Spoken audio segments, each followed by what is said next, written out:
Emily Brooks slammed her fist against the boarding house door until her knuckles split, screaming through the wood that she had nowhere else to go, while inside a woman's voice laughed and told her that fat girls could starve somewhere else. The door never opened. Emily stood alone in the dark blood on her hand, 23 cents in her apron, and nowhere in the territory that wanted her. She had come west on the promise that turned out to be nothing but a name on a piece of paper, a cousin who was supposed to meet her at the depot, a room that was supposed to be waiting a life that was supposed to be different from the one she'd left behind in Ohio. None of it had been there when the train pulled in. Just a dusty platform, a station master who wouldn't meet her eyes, and a letter 3 weeks old, saying her cousin had moved on without leaving word where. She had nowhere to send a telegram asking for help. Nobody back home to wire for money. What she had was a skillet, a suitcase, and whatever strength was left in her legs after 2 days of walking from one town to the next, knocking on doors that closed a little faster each time. If you're new here, welcome. My name is the storyteller behind these frontier tales of love, loss, and second chances. And I want you to hit that subscribe button right now before we begin, because Emily's story is going to break your heart and put it back together stronger than before. Type in the comments what city you're watching from tonight so I can see just how far this story has traveled. Now stay with me all the way to the end, because what happens between Emily Brooks and Nathan Walker will remind you why you started watching these stories in the first place. Western Montana. Summer of 1888. Emily had walked the length of Miners Row 3 times that day. 3 times she had knocked on doors with hopeful knuckles, and 3 times she had been turned away before she finished her sentence. "We don't need help," the first woman said, eyes moving up and down Emily's body like she was measuring a coffin. "I can cook, I can clean, we don't need your kind of help." The second door didn't even open all the way. "Go on now," a man's voice said through the gap. "This ain't a charity house." "I'm not asking for charity, I'm asking for work." "Then go find work somewhere your size don't scare off the paying customers." The door shut. Emily stood on the porch a long moment, staring at the grain of the wood, memorizing the insult the way she'd memorized 100 others before it. The third house was worse. A heavy-set woman in an apron looked her over and laughed. Not cruel exactly, just careless, the kind of laugh people give when they don't think the person in front of them counts as a person at all. "Lord, girl, you'd eat us out of business before the week was out." "I don't eat much." "Don't lie to me on my own porch." Emily didn't argue. She had learned a long time ago that arguing only bought her more of the same words dressed up different. She turned and walked back into the street, her suitcase banging against her leg, the cast-iron skillet wrapped in cloth under her other arm like a child she was carrying to safety. By late afternoon, the dust had turned her boots the color of the road. She sat down on an overturned crate outside the mercantile and pulled a heel of bread from her bag, the last of what she'd brought from Ohio, and ate it slow so it would last longer in her stomach than it would on her tongue. An old man swept the boardwalk nearby. He glanced at her twice before he spoke. "You looking for work, miss?" "I am." "Try the Walker spread. Big ranch west side of town. Man lost his cook a month back. Lost his sister, too, around the same time. Ranch has been eating burnt beans and raw biscuits ever since, from what I hear. They hiring, desperate enough to be." He kept sweeping. "Wouldn't count on Nathan Walker being an easy man to work for these days. Grief does things to a man." "Grief's done things to me, too," Emily said quietly. "Reckon we'd understand each other." The old man laughed short and surprised, like he hadn't expected wit from her. "Good luck to you, miss." She thanked him and stood brushing the dust from her skirt and started walking west with the sun already leaning low and orange over the mountains. The walk took 2 hours. By the time the ranch house came into view, her feet had blistered inside her boots and her arms ached from the weight of the skillet. She stopped at the gate and looked at the place, sprawling, weathered, the kind of ranch that had been built by a man who meant to stay. A group of cowhands sat near the bunkhouse, passing a jug between them. One of them spotted her first. "Well, look what wandered up the road." Another one whistled low, mean. "Lost ma'am circus tents back that way." Laughter, ugly and quick, rippled through the group. Emily kept walking, her spine straight, her eyes fixed on the main house. "Hey, I'm talking to you," the first one called, standing now blocking the path toward the porch. He was young, maybe 20, with the kind of swagger that came from never once having been told no. "This here's a working ranch. Ain't no place for a woman your size to be wandering." "I'm not wandering," Emily said. "I'm walking. There's a difference." "That's so." He looked back at his friends, grinning, playing to the audience the way young men did when they mistook cruelty for wit. "Boys, she's got a mouth on her too." "Better than having nothing to say at all, Tom." Another voice cut in, older, tired. An aging cowhand near the fence didn't look up from the rope he was coiling. "Let her be. Ain't none of your business who walks up that road. I'm just having a little fun, Pete." "Fun's for men who've earned the right. You ain't done a lick of work since noon." Tom's grin faltered. He stepped aside, muttering something under his breath, and Emily walked past him without a glance, refusing to give him the satisfaction of a reaction. Behind her, the laughter started again, but it had lost its teeth.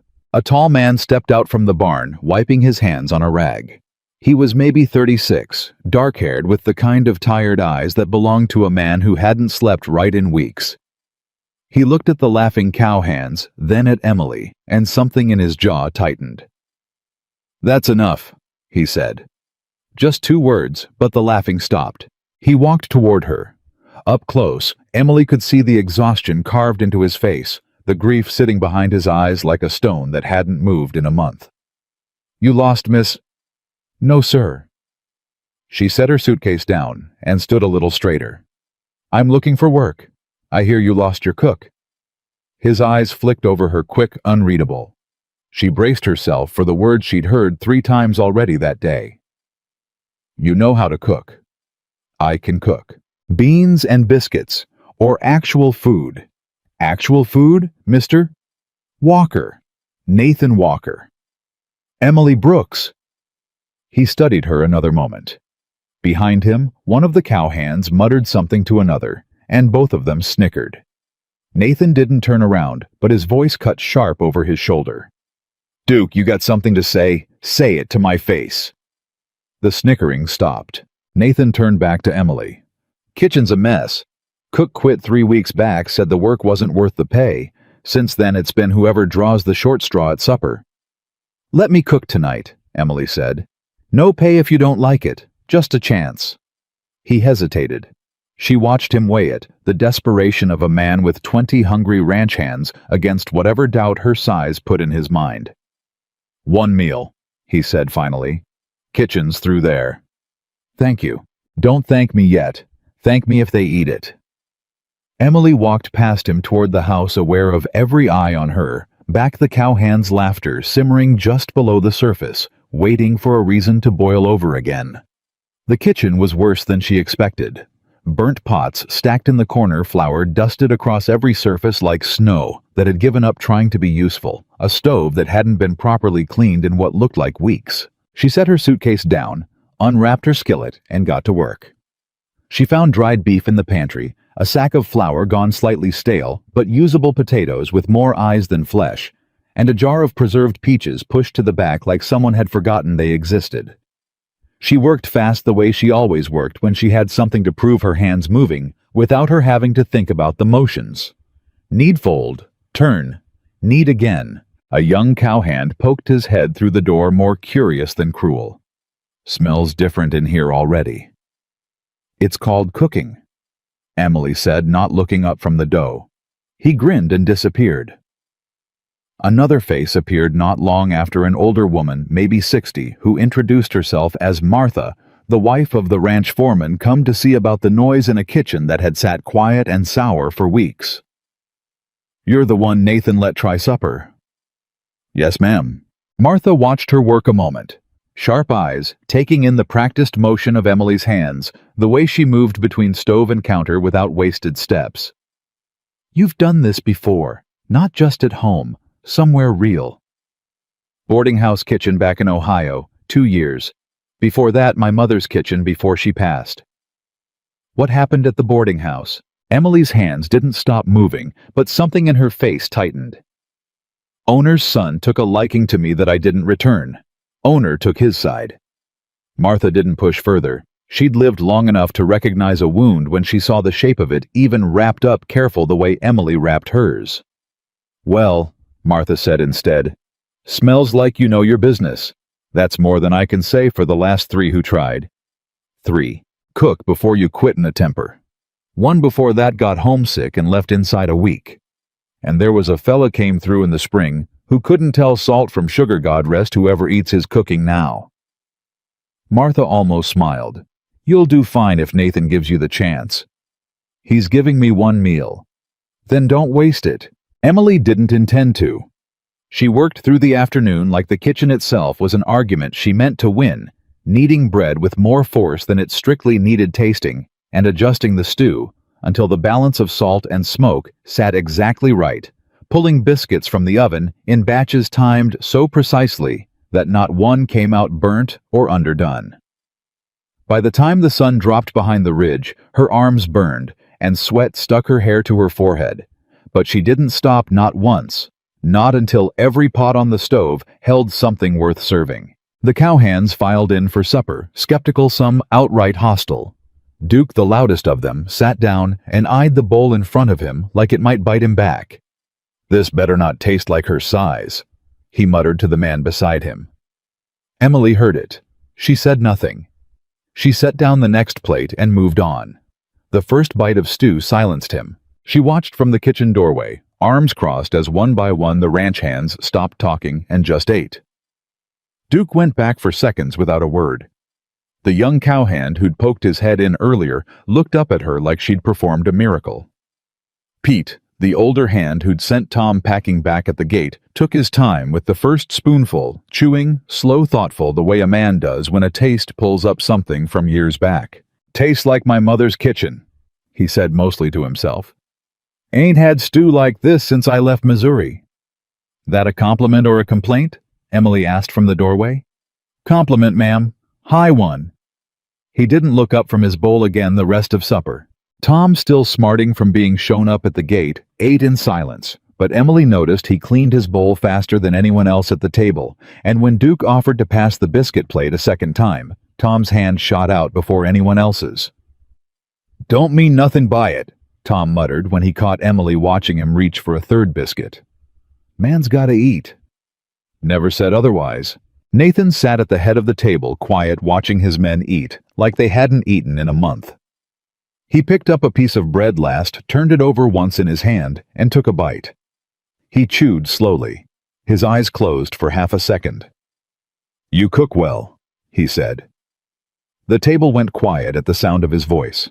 Emily lowered her eyes. She'd heard compliments about her cooking 100 times in her life, and every single one of them had come wrapped in the same silent addendum that her food was good despite her, or because of her, or in spite of everything else about her that people found reason to reject. Food is the only thing people have ever loved about me, she said. She hadn't meant to say it out loud. It slipped out plain and honest, the way truth does when a person's too tired to guard it anymore. The room stayed silent. Even Duke didn't have a joke for that one. Nathan set the bread down. He looked at her. Really looked the way he hadn't looked at anyone since his sister died, since grief had narrowed his whole world down to chores and silence and the ache of an empty house. That's a hard thing to say about yourself. It's a true thing. True and hard ain't the same as right. He held her gaze. You got the job if you want it. Emily felt something crack loose in her chest.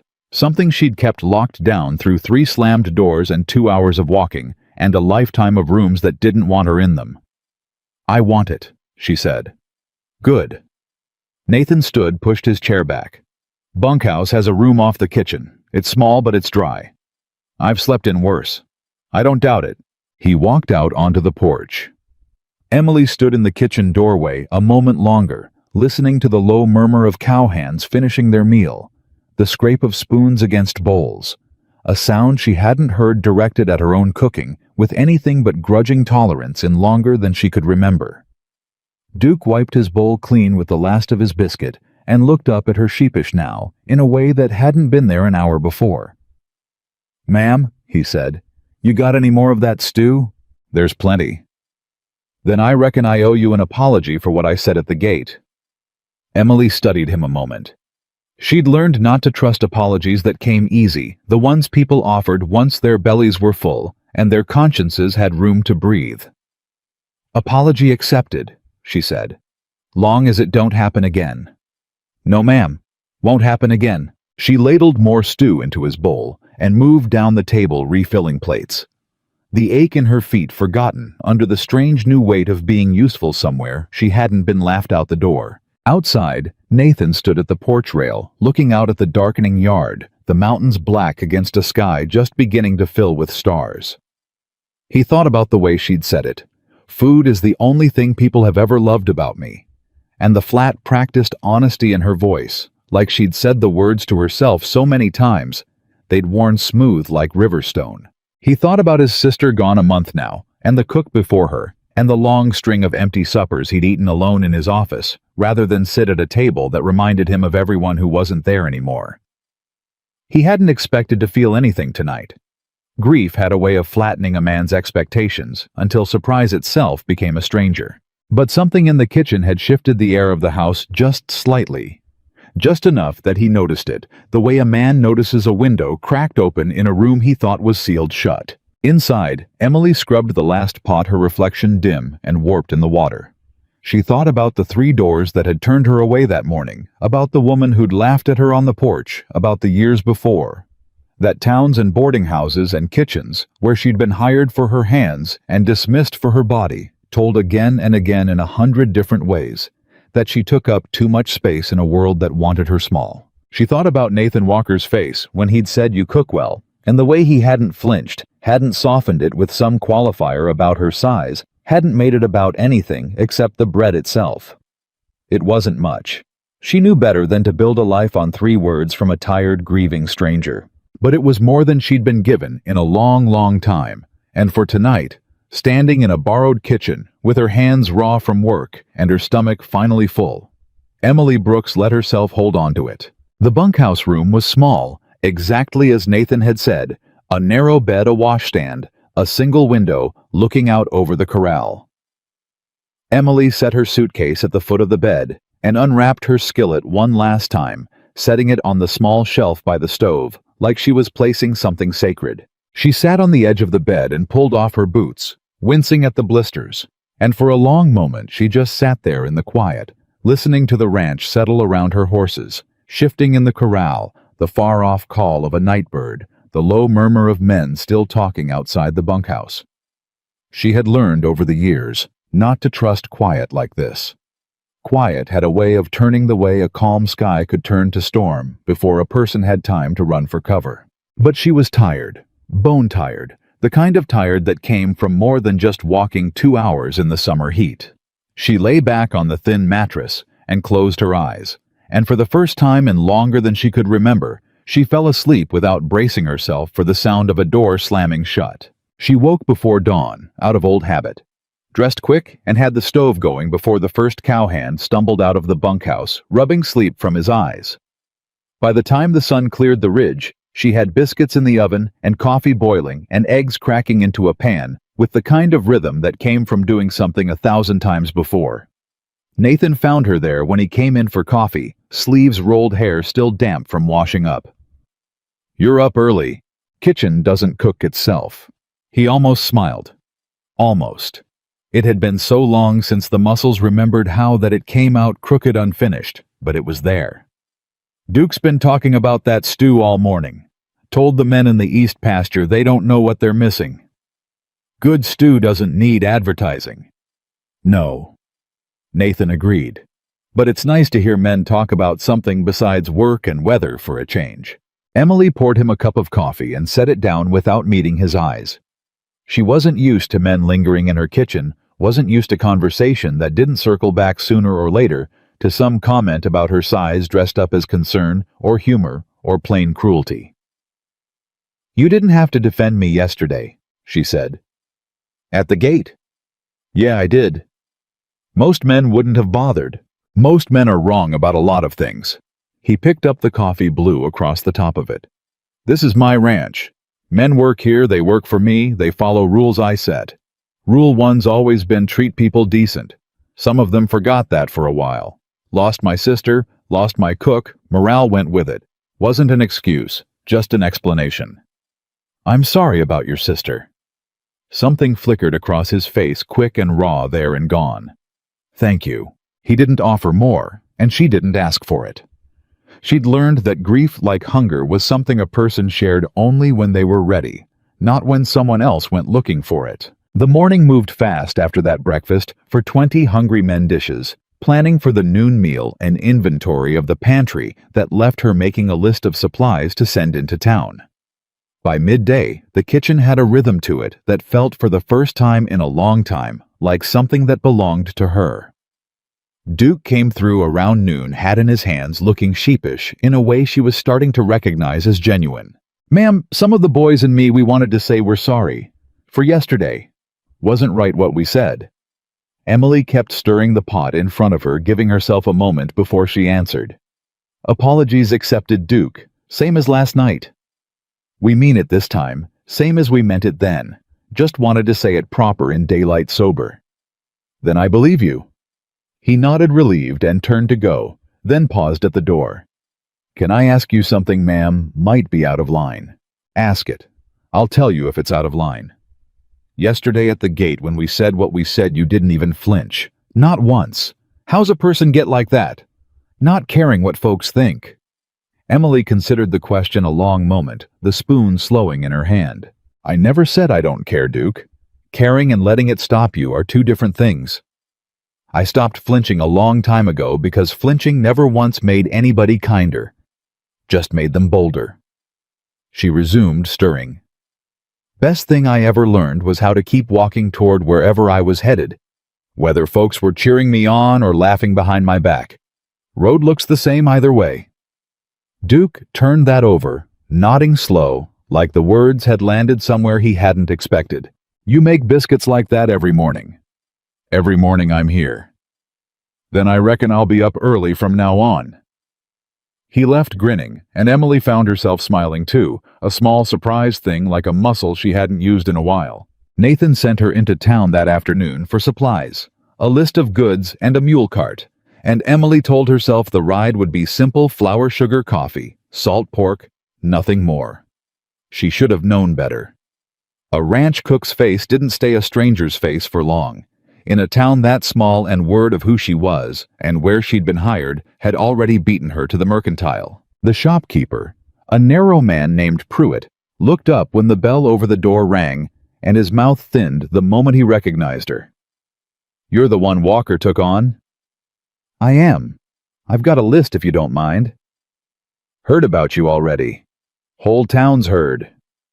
He didn't move to take her list. Surprised he'd put a woman your size in charge of feeding 20 men. Man must be desperate. He's a man who wanted a cook. I cook. That's so. Pruitt leaned on the counter in no hurry. My wife says a woman built like you oughtn't be showing her face at the counter of a respectable store. Bad for business having folks look at you and lose their appetite before they've even bought their supper. The words landed the way they always did, precise and practiced, aimed at the softest part of her. Emily kept her voice level. I didn't come here for your opinion of my appetite, Mr. Pruitt. I came here for flour and coffee. If you'd rather not sell it to me, I'll take my business and Nathan Walker's business somewhere that will. That got his attention. Pruitt's eyes flickered, doing the math a shopkeeper does when pride and profit start pulling in opposite directions. Walker's account is good here, he said slowly. Then so is mine, long as I'm buying for his ranch. She set the list on the counter. Flour, sugar, coffee, salt, pork, and whatever dried apples you've got left. I'll wait. Pruitt hesitated a moment longer, then reached for the flour sack, muttering under his breath about women who thought they could talk like men. Emily let him mutter. She'd learned there was no profit in fighting every battle, only the ones that mattered, and today, the battle that mattered was getting home with the wagon full before dark. A woman near the door, thin, sharp-eyed, watching the whole exchange with open interest, stepped forward as Emily counted out coins from the small purse of ranch money Nathan had given her. You're brave coming into town after what happened at the boarding houses yesterday. Word travels. Word usually does. I run the laundry 2 doors down. Saw you walk past yesterday evening looking like you'd been rejected by half the county." The woman's face softened unexpected. "Glad Walker took you on. That man needed something to fill his house with more than grief." Emily paused, surprised by the sudden kindness, wary of it the way she was wary of most things that came easy. "Thank you for saying so. Name's Ida. You ever need anything in town, you come find me. I don't care for the way some of these folks treat a person just for the shape God gave them." "I appreciate that, Ida." Pruitt slid the last sack across the counter with more force than necessary, and Emily gathered her goods, nodded once to Ida, and walked out into the street with her chin level and her steps unhurried, refusing to let either the shopkeeper's cruelty or the laundress's kindness show too plainly on her face. Loading the wagon, she heard a rider approach a man on a fine black horse, dressed sharper than anyone else she'd seen in town, watching her with the particular attention of someone assessing a piece of property rather than a person. "You're new," he said, reining up beside the wagon. "Working for Walker, I hear." "I am. Victor Langford?" He didn't dismount, didn't tip his hat, just looked down at her from the saddle, with an expression she recognized instantly, the same cold arithmetic she'd seen in a dozen faces before his. "I've got business with Nathan, matter of some land and some debts. You tell him I'll be by before the month's out." "I'll pass along the message, Mr. Langford. See that you do." His eyes moved over her once unhurried the way Pruitt's had, the way half the men in her life had looked at her before deciding she wasn't worth the trouble of kindness. Walker's lucky to have found himself a cook this desperate for work. Can't imagine there's much competition for a woman your size. Emily's hands stilled on the wagon rail. She thought of a dozen answers, sharp ones, the kind that would have felt good leaving her mouth and cost her nothing she valued. She chose silence instead, the discipline of a woman who'd learned that some men only wanted a reaction, and she wasn't in the business of giving strangers what they wanted. Langford waited a moment, seemed almost disappointed when she didn't rise to it, then clicked his tongue at his horse and rode on without another word. Ida, watching from the laundry doorway, came over once he was gone. "That's Victor Langford, owns half the paper on ranches around here when their luck runs bad enough to need borrowing. Man circles struggling spreads like a buzzard circles a dying steer. He mentioned business with Nathan. Then you tell Nathan Walker to watch himself." Ida said low. "Langford don't come around unless he smells opportunity, and opportunity to a man like that usually means somebody else's misfortune." Emily thanked her again and climbed onto the wagon seat. The supplies loaded, the sun already sliding toward the western ridge. The ride back to the ranch gave her time to turn the day over in her mind. Pruitt's cruelty, Ida's unexpected warmth, Langford's cold appraisal, and underneath all of it, the strange, persistent thought that she had somehow in the space of one day become someone whose comings and goings mattered enough for a man like Langford to take notice. She found Nathan at the barn when she pulled the wagon in, and she told him what Langford had said, watching his face for a reaction. His jaw tightened the same way it had at the gate the day before. "He say when he's coming, before the month's out, said something about land and debts. There's no debt on this land." Nathan's voice went flat, controlled in a way that told her the control cost him something. "Not one Langford's got any claim to. He's been sniffing around every struggling ranch in this valley since the drought hit, buying up paper cheap and calling in favors nobody remembers signing away. He looked at me the way Pruitt did, like I was something to be assessed and found wanting." Nathan looked at her then, and something in his expression shifted, quiet and deliberate. "Man like Langford looks at everybody that way. Cattle land people don't matter to him, it's all just property he hasn't bought yet." He took the reins from her, began unhitching the mule. "Don't let him make you feel small. That's exactly what he wants. Man like that stays powerful by convincing folks they don't matter enough to fight for." "I wasn't planning on shrinking, Mr. Walker. Didn't figure you were."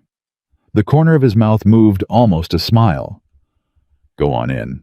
Supper won't cook itself, and the men have been asking after your biscuits since noon." She left him at the barn and carried the last of the supplies into the kitchen. Langford's cold eyes and Pruitt's careless cruelty still sitting heavy in her chest, but underneath it, something steadier too. The memory of Nathan's voice at the gate the day before. The memory of Ida's unlooked-for kindness. The small, stubborn proof that not every soul in this territory had already decided who she was before she opened her mouth. By late afternoon, word had spread through the ranch, the way word does fast exaggerated, half-true, until every hand from the east pasture to the barn had heard some version of the story about the new cook who'd silenced Duke's mouth with a bowl of stew. Men who'd laughed at the gate the day before nodded to her now when she carried water to the well, tipped their hats when she passed the kind of small courtesies that cost a man nothing and meant everything to a woman who'd learned to expect the opposite. Nathan watched it happen from a distance, from the porch, from the barn door, from wherever his work took him that day. He watched his ranch shift under the weight of one woman's cooking and one woman's refusal to let cruelty go unanswered by quiet dignity. And he found himself thinking about his sister more than he had in weeks. Not the grief of her absence, but the memory of her laugh. The sound of a full house, the way a home was supposed to feel before loss hollowed it out. His sister had been the one who kept this house alive after their mother passed, the one who remembered birthdays, who badgered the hands into washing up before supper, who filled silences that Nathan by nature let sit too long. When she died, the silence had come back tenfold, and he'd let it because filling it with anything else had felt for a while like a kind of betrayal. He thought about that now, watching Emily cross the yard with a basin of wash water balanced on her hip, laughing at something Duke had said, easy and unguarded in a way she hadn't been the day before. He thought about how strange it was that a stranger with 23 cents to her name had walked onto his ranch and started without meaning to, without even trying to fill the exact shape of silence his sister had left behind. He wasn't fool enough to call it anything yet. Grief made a man see things that weren't there, made him grateful for shadows of comfort and mistake them for the real thing. But he also wasn't fool enough to ignore what was plainly in front of him, a kitchen that smelled like living again. Men who lingered at supper instead of bolting their food and fleeing to the bunkhouse, a house that had in the space of one day stopped sounding like a place where someone had died. That evening supper ran long. Men lingered at the table after their bowls were empty, talking, laughing, in no hurry to head back to the bunkhouse the way they usually were. Emily moved among them, refilling coffee, and for the first time in longer than she wanted to admit, she let herself believe that maybe on this ranch, in this kitchen, she had found a place that might actually want to keep her. Nathan stayed at the table after the others drifted out. He watched her wipe down the stove, her sleeves pushed up, flour still dusting one cheek where she hadn't noticed. Emily. She turned. "Whatever you did in this kitchen today," he said, "you did more than cook a meal. You want to know something. This is the first night since my sister passed that this house sounded like a home instead of a wake." Emily didn't have an answer ready for that. She stood there a moment, dish rag in hand, feeling the weight of his words settle somewhere she hadn't let anyone touch in a long, long time.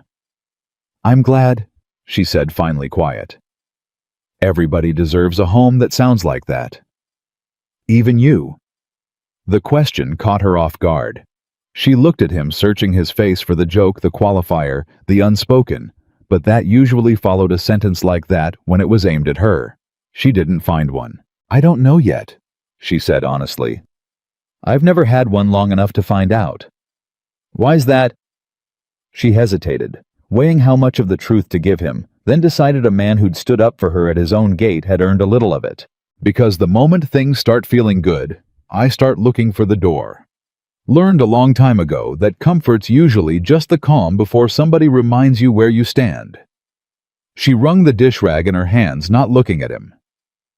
"Boarding houses, kitchens, even my own family toward the end, sooner or later, somebody always finds a way to make you feel like a guest who overstayed.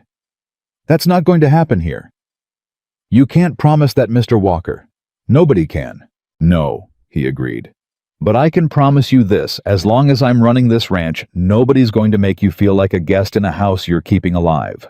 That's not a promise about tomorrow or next year. That's a promise about how things stand starting tonight." Nathan nodded slowly, like he understood exactly what she meant, like grief and rejection had taught them both the same hard lesson from different directions. "Well," he said, standing, pushing his chair in, You've got one now, long as you want it." He left her alone in the kitchen, with the last of the evening light coming gold through the window, and Emily stood there a long moment, dish rag forgotten in her hand, letting his words settle over her like something she was almost afraid to trust. Langford didn't wait for the month's end. He rode up the next afternoon unannounced, the black horse kicking dust across the yard as he reined in near the porch like he already owned the ground beneath his hooves. Emily was hanging wash near the kitchen window when she heard the commotion. Duke's voice first sharp, then Nathan's low and controlled in the way she'd already learned meant trouble. She set down the basket and went to the porch rail. "Walker." Langford didn't dismount. He never seemed to. "Thought I'd save us both the wait. Word is your herd took a hard hit in the drought. Word is you're short on hands, short on cattle, and now short on family, too. God rest your sister." "Say what you came to say, Langford." "I'm prepared to make a generous offer on the north section. Cash quick, no waiting on the bank." Langford's eyes drifted unhurried toward the kitchen window toward Emily. "Course a man in your position might want to consider it. Can't run a ranch on sentiment and second-hand cooks forever." Something in Nathan's shoulders went rigid. "My cook's got nothing to do with my land, and my land's got nothing to do with you. North section's not for sale. Wasn't for sale last month, isn't for sale today. Everything's for sale, Walker. Just depends how hard the winter gets. Then I reckon you'll be waiting a long while, because this ranch has weathered worse winters than you've got money to wait through." Nathan stepped down off the porch, unhurried, deliberate, putting himself between Langford's horse and the house behind him. "You've got business elsewhere, I expect. This conversation's over." Langford's jaw tightened, the first crack in his composure Emily had seen. He looked past Nathan once more toward the porch toward her, and something cold and calculating passed behind his eyes. "Careful who you let cook your suppers, Walker. Desperate people make desperate choices, and desperate choices have a way of costing a man more than he bargained for." "That a threat, eh?" "Just an observation." Langford wheeled his horse. "I'll be back before the season's out. Land like yours doesn't stay unclaimed forever." He rode off without waiting for an answer, dust rising behind him in a long pale ribbon that hung in the still afternoon air long after he'd disappeared past the gate. Nathan stood watching until the sound of hooves faded entirely, his hands curled at his sides, his jaw set hard. Emily came down off the porch slowly. "He's not a man who takes no easy." "No," Nathan agreed. "He isn't." He turned to look at her, and for a moment the exhaustion of the last month sat plain and unguarded on his face. "I'm sorry you had to hear that. What he said about desperate choices, that wasn't aimed at the land. That was aimed at you. I've been threatened by better men than Victor Langford, Mr. Walker. I'm still standing." "That's supposed to make me feel better." "No," Emily said. "It's supposed to make you understand I'm not going anywhere, just because a man on a fine horse doesn't like the look of me standing on your porch." Something eased in Nathan's face, not quite a smile, but close enough to it that she noticed. "Good," he said, "because I meant what I told him. This ranch isn't for sale, neither is anything on it." He held her gaze a beat longer than the sentence required, then turned back toward the barn, leaving her standing in the yard with the dust still settling, and Langford's threat still hanging in the warm evening air. Martha found her there a few minutes later, drying her hands on her apron, watching the empty road where Langford's dust had already thinned to nothing. "Heard the whole thing from the porch," Martha said. "Man's got a mouth on him, same as he's got money in his pocket. He looked at me like I was something he could use against Nathan. That's exactly what you were to him, dear. Men like Langford don't see people, they see leverage." Martha leaned against the porch post, arms crossed, studying Emily with the plain, assessing kindness of a woman who'd raised children and buried a husband and learned to read trouble before it finished walking through the door. "You scared?" "A little." "Good. Means you're paying attention. But I'll tell you something else, and you can take it or leave it." Martha's voice softened. "I've watched Nathan Walker since he was a boy following his father around this ranch. I've never once in all that time seen him stand in front of anybody the way he stood in front of you just now. Not for his sister, God rest her. Not for his own men. Not even for this land he loves more than his own hide. Emily didn't know what to say to that. She stood watching the empty road, turning Martha's words over slow, the way she turned over everything good that came her way, careful not to trust it too quickly. Maybe he'd have done the same for anybody, she said finally. Maybe. Martha did not sound convinced. But I don't think so. And I've been wrong about a lot of things in 60 years, but I've never once been wrong about the way a man looks at a woman he's starting to care about. She patted Emily's arm, brisk and warm, and headed back toward the bunkhouse before Emily could find an answer. Emily stood alone in the yard a while longer, the sun sliding low behind the ridge, painting the whole valley the color of the inside of a peach. She thought about Langford's cold eyes, about Pruitt's careless cruelty, about the long string of towns and boarding houses that had taught her never to expect a door to stay open once it had let her through. And she thought about Nathan Walker stepping down off his own porch, unhurried, deliberate, putting himself between her and a man with money enough to buy half the valley, saying, "My cook's got nothing to do with you," like the words cost him nothing at all to spend in her defense. She had come to Montana with 23 cents and a skillet and no expectation beyond survival. She hadn't expected a rancher's quiet kindness, or a cowhand's clumsy apology, or the strange, unfamiliar warmth of a kitchen that felt for the first time in years like it might belong to her. She certainly hadn't expected a man to stand between her and a wealthy stranger's cruelty without being asked, without hesitating. Like the instinct to defend her had simply always been there, waiting for a reason to show itself. But hope was a dangerous thing to a woman who'd been disappointed as many times as Emily had. She'd learned to hold it loosely, the way she held everything good that came her way. Grateful but braced, because good things in her life had a way of turning out to be borrowed rather than given, taken back the moment she let herself lean on them too hard. Still that night, lying in the narrow bunkhouse bed with the window cracked to let in the cool mountain air, Emily let herself think just for a moment that maybe this time would be different. Maybe this ranch, this kitchen, this quiet, grieving man who'd looked at her and seen something worth defending. Maybe this was the place her walking would finally stop. Maybe Langford's threats and Pruitt's cruelty and every closed door behind her were just the price a woman paid on the road to somewhere worth staying. She fell asleep to the sound of horses shifting in the corral and the distant call of an owl somewhere in the dark pines, and for the first time in longer than she could remember, she did not dream of slammed doors. She dreamed of a table full of people laughing, eating, staying. Morning came fast and merciless, the way it always did on a working ranch, and Emily was up before the rooster found his voice flower, already dusting her hands before the first gray light touched the corral fence. Duke found her there, hat pushed back, grinning like a man who'd slept well for the first time in weeks. "Smelled the coffee from the bunkhouse, ma'am. Figured I'd come see if you needed help hauling water." "I don't need help, Duke, but I won't turn it down."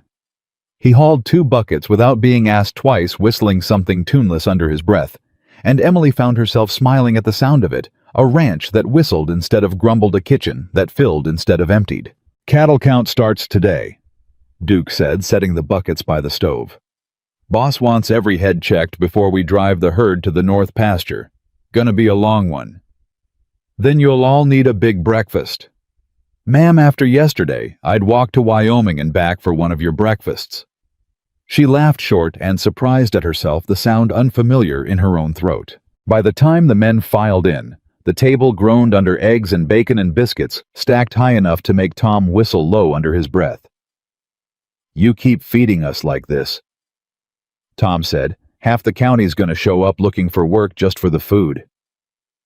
"Then I suppose we'll need a bigger table," Emily said, and Tom actually laughed, a real one, nothing like the sneer he'd worn at the gate 2 days before. A new hand Emily hadn't met yet. Young, freckled, barely past 16 by the look of him, leaned over to Duke and muttered something too low for her to catch, something about not trusting a cook who showed up out of nowhere with no references and no past anybody could vouch for. Duke's face went hard in an instant. "Say that again, Cal, and you'll be eating outside with the dogs." "I was just saying. I heard what you were saying. Don't matter that she showed up with nothing but a skillet and a suitcase. This here's Miss Brooks, and she's earned more respect in 3 days than you've earned in your whole sorry life." You want to keep eating her cooking. You keep your mouth shut about things you don't know a thing about." Cal's ears went red, and he mumbled something that might have been an apology into his plate. Emily set a fresh plate of biscuits down in front of him anyway, and he looked up at her startled. "Ma'am, I didn't mean—" "I know you didn't mean much of anything, Cal. That's usually how trouble starts." She softened it with the ghost of a smile. "Eat your breakfast." He ate his breakfast quiet and chastened, and Emily filed the exchange away, proof small but real that whatever whispers were starting to travel through town, they hadn't yet found solid ground inside these walls. Nathan came in last, sleeves rolled, already talking cattle numbers with Pete before he'd even sat down. He caught Emily's eye across the kitchen, and something passed between them, quick and unspoken, the kind of morning greeting that needed no words to land. "Cattle count's gonna run long," he said. "Might not make it back for the noon meal. I'll send food out with the wagon." "You don't have to do that." "I know I don't have to. I'm going to." He studied her a moment, something warm working at the corner of his mouth. "Suit yourself, Miss Brooks." The men rode out an hour later, dust rising behind 20 horses, and the ranch went quiet. In that particular way it did, when the work moved out to the far pastures, quiet, but not empty. The kind of quiet Emily was starting to trust instead of fear. She spent the morning packing food for the noon delivery, biscuits wrapped in cloth cold meat, a jug of coffee kept warm wrapped in blankets, and by the time Martha's husband hitched the wagon for her, she'd built a spread that would have fed twice the men riding the north pasture. The ride out took the better part of an hour, the mountains rising sharp and blue against a cloudless sky, and Emily found the men scattered across the pasture hats, low counting cattle, with the patient tedium of work that never seemed to end. Nathan spotted the wagon first and rode over, dismounting before it had fully stopped. "You didn't have to come all this way. Somebody had to drive the wagon. Could have sent one of the hands. Could have. Didn't want to." She handed him a wrapped biscuit before he could argue further. "Eat something. You've been in that saddle since sunup." He took it, and for a moment their fingers brushed, quick and accidental, and neither of them mentioned it, though Emily felt the warmth of it linger longer than it had any right to. The men descended on the wagon like locusts, Duke leading the charge, and within minutes half the food was gone and the other half was disappearing fast. Emily stood back and watched them eat, watched Nathan lean against the wagon wheel with his hat pushed back, watched Tom trade jokes with Pete over the last of the coffee, and she felt something settle in her chest that she didn't have a name for yet, something that felt dangerously close to belonging. A rattlesnake broke the peace before it had a chance to settle. One of the wagon mules caught the scent first, screaming and rearing hard enough to snap its lead, and in the scramble that followed, Cal's saddle horse spooked too, bolting sideways, straight toward the overturned coffee pot and the open flame beneath it. "Watch the fire!" Nathan shouted, already moving, but the horse was closer to Emily than to him. She didn't think. She stepped directly into the horse's path. Arms spread wide, low and steady, the way she'd learned handling spooked livestock behind her mother's boarding house years before any of these men had known her name. "Easy," she said, voice pitched low and even, cutting clean through the chaos. "Easy now. Nobody's chasing you. Easy." The horse skidded wild-eyed close enough that Emily felt its breath hot against her hand, and for one long, suspended second, nobody moved. Nobody breathed, the whole pasture holding still around the two of them. Then the horse settled, shivering its nose, dropping into her open palm, and the danger passed as quickly as it had arrived. Duke let out a breath like he'd been holding it since the mule first screamed. "Ma'am, that horse could have trampled you flat." "He could have," Emily agreed, still stroking the horse's nose, her own hands trembling now that the danger had passed. "But he didn't want to. Animals just need to know somebody's not afraid of them, same as people most days." Nathan crossed the distance between them fast, his face pale under the tan, checking her over without quite touching her, like he needed to see for himself that she was whole before he could breathe right again. "That was reckless." "That was necessary," Emily corrected. "Coffee pot was 2 feet from Cal's boot. Wasn't time to think it through proper." "You could have been killed." "Wasn't," she said simply. so no use dwelling on what could have happened instead of what did. Nathan studied her a long moment, something complicated moving behind his eyes, fear still lingering, and underneath it, unmistakable something that looked a great deal like admiration. "You're full of surprises, Miss Brooks." "I contain multitudes, Mr. Walker. Cooking's just the part you tasted first." That was when she noticed the rider on the ridge. A man on a gray horse too far to make out clearly, sitting still and watching the pasture below, like he was counting something that wasn't cattle. Emily nudged Nathan's arm. "Someone's watching us." Nathan followed her gaze, and his jaw went tight the way it always did when trouble crossed his line of sight. "That's one of Langford's men. Rides for him, does his errands." He didn't take his eyes off the ridge. "He's not here by accident." "What's he doing?" "Counting my herd, probably, or counting how many hands I've got left to work it." Nathan's voice stayed level, but Emily could hear the strain underneath it, the sound of a man doing math he didn't like the answer to. "Langford doesn't waste effort. If he's got a man watching, he's building toward something." The rider held his position another long moment, then turned his horse and disappeared over the ridge without a word, without a wave, without anything but the unsettling certainty that he'd seen exactly what he came to see. Duke, chewing the last of his biscuit, spat into the dust. "Man's got no manners watching folks like that." "Langford's never needed manners," Nathan said.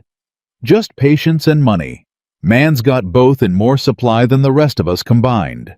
Emily climbed back onto the wagon seat as the men returned to their count, and the ride back to the ranch gave her too much time to think about the rider on the ridge, about the way Nathan's jaw had tightened, about the particular chill that came from knowing a wealthy stranger was watching her comings and goings like she was a piece on a chessboard he hadn't decided how to move yet. She didn't have long to sit with the worry. 2 days later, the trouble Langford had been building toward finally showed its face, and it walked straight through the mercantile door in the shape of gossip. Emily had gone into town again for salt and thread, expecting the usual cold civility from Pruitt, the usual careful distance from most everyone else. What she found instead was silence, the particular heavy silence of a room that had been talking about you moments before you walked in. Pruitt wouldn't meet her eyes this time. That more than anything told her something had shifted. "Something wrong, Mr. Pruitt?" "Heard some interesting things about you is all." He busied himself with a shelf that didn't need arranging. "Fella came through yesterday, said he'd done business in Ohio. Said the boarding house you worked at let you go over some missing money. Silverware cash box, something like that." The words hit Emily like a slap, precise and deliberate, the kind of lie built specifically to land on the exact wound Langford couldn't have known about unless he'd gone digging for it on purpose. "That's not true." "Didn't say it was. Just said I heard it." Pruitt still wouldn't look at her. "Man mentioned Walker's ranch specifically. Said it was a shame a respectable rancher trusting his kitchen and his cash box to a woman with that kind of history." "Who told you this?" "Didn't give a name. Just said he'd heard it through business contacts back east." Pruitt finally looked up, and there was something almost apologetic in his face, buried under the caution of a shopkeeper who didn't want to pick a side that might cost him. "Not my business to say if it's true or not, Miss Brooks. Just thought you ought to know what's being said." "You believe it?" Pruitt hesitated, and the hesitation told her more than any answer could have. "Don't rightly know what to believe. Man was convincing, had details, names, dates, that kind of thing."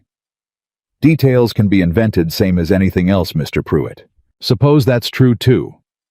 He didn't meet her eyes again, and Emily understood then that whatever ground she'd gained with him over the past days had just been swept back out from under her, at least until something stronger than her own word came along to counter it.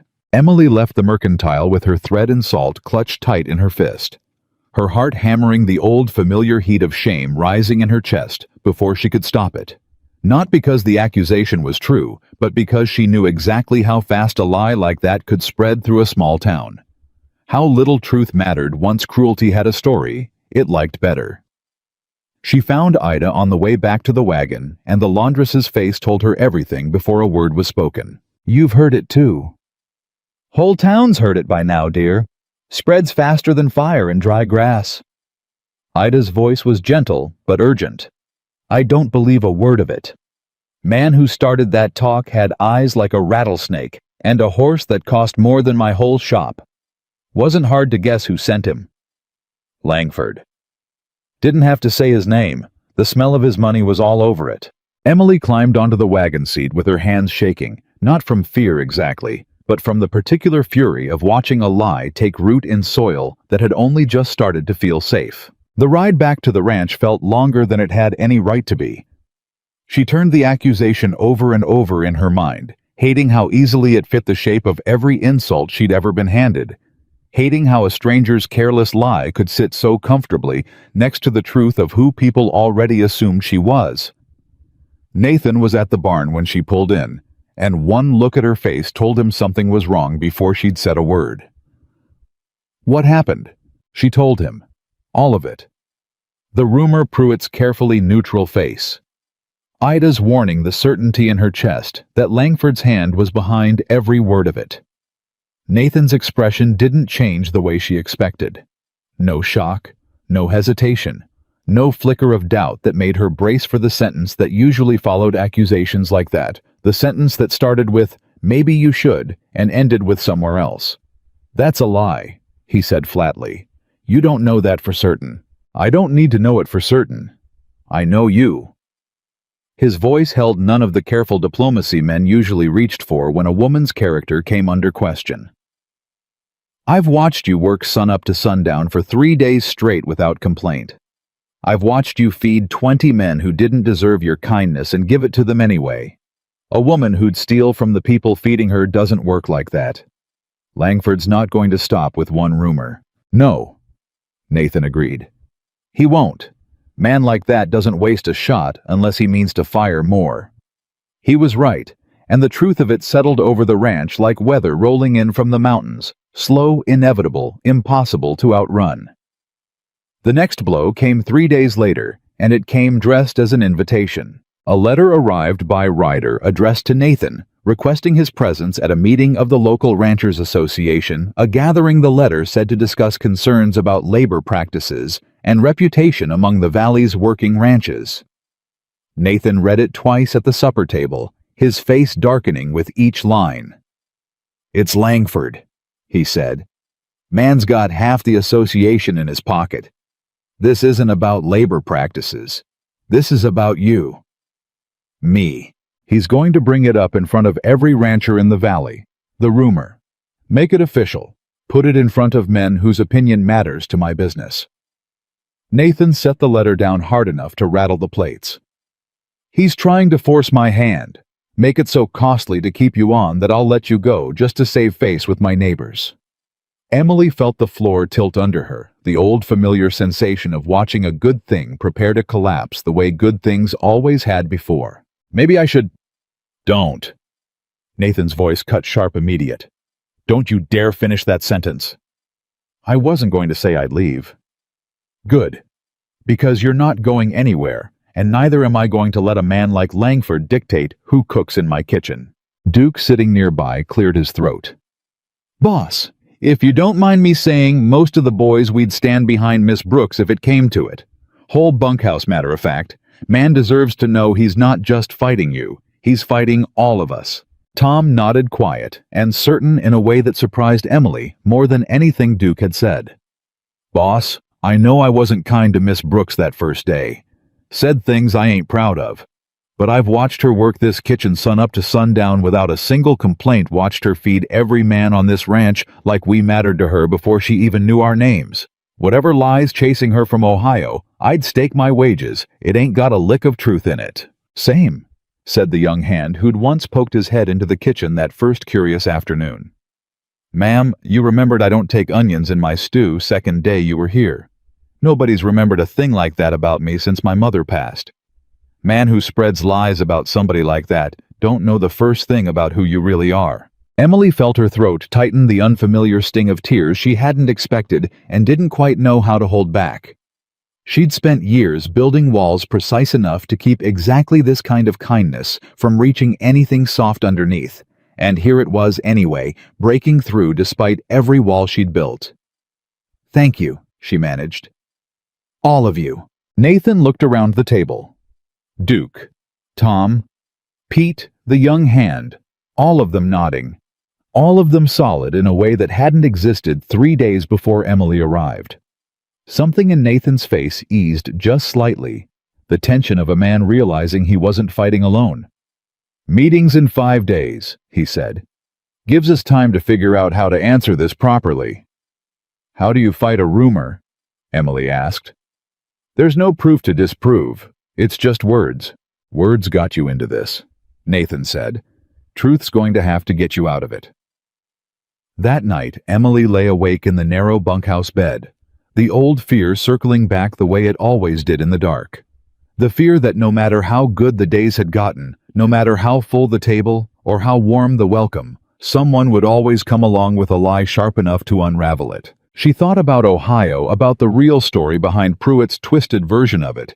And for the first time since arriving in Montana, she let herself remember it in full, instead of the careful, guarded fragments she usually allowed. The boarding house owner's son had wanted more from her than she'd been willing to give. When she refused him plainly firmly more than once, he'd gone to his mother with a different story that Emily had stolen from the cash box, that she'd been caught with her hand in it, that she couldn't be trusted around money or men. No proof, no witnesses, nothing but a spoiled young man's wounded pride dressed up as an accusation. The owner hadn't needed proof.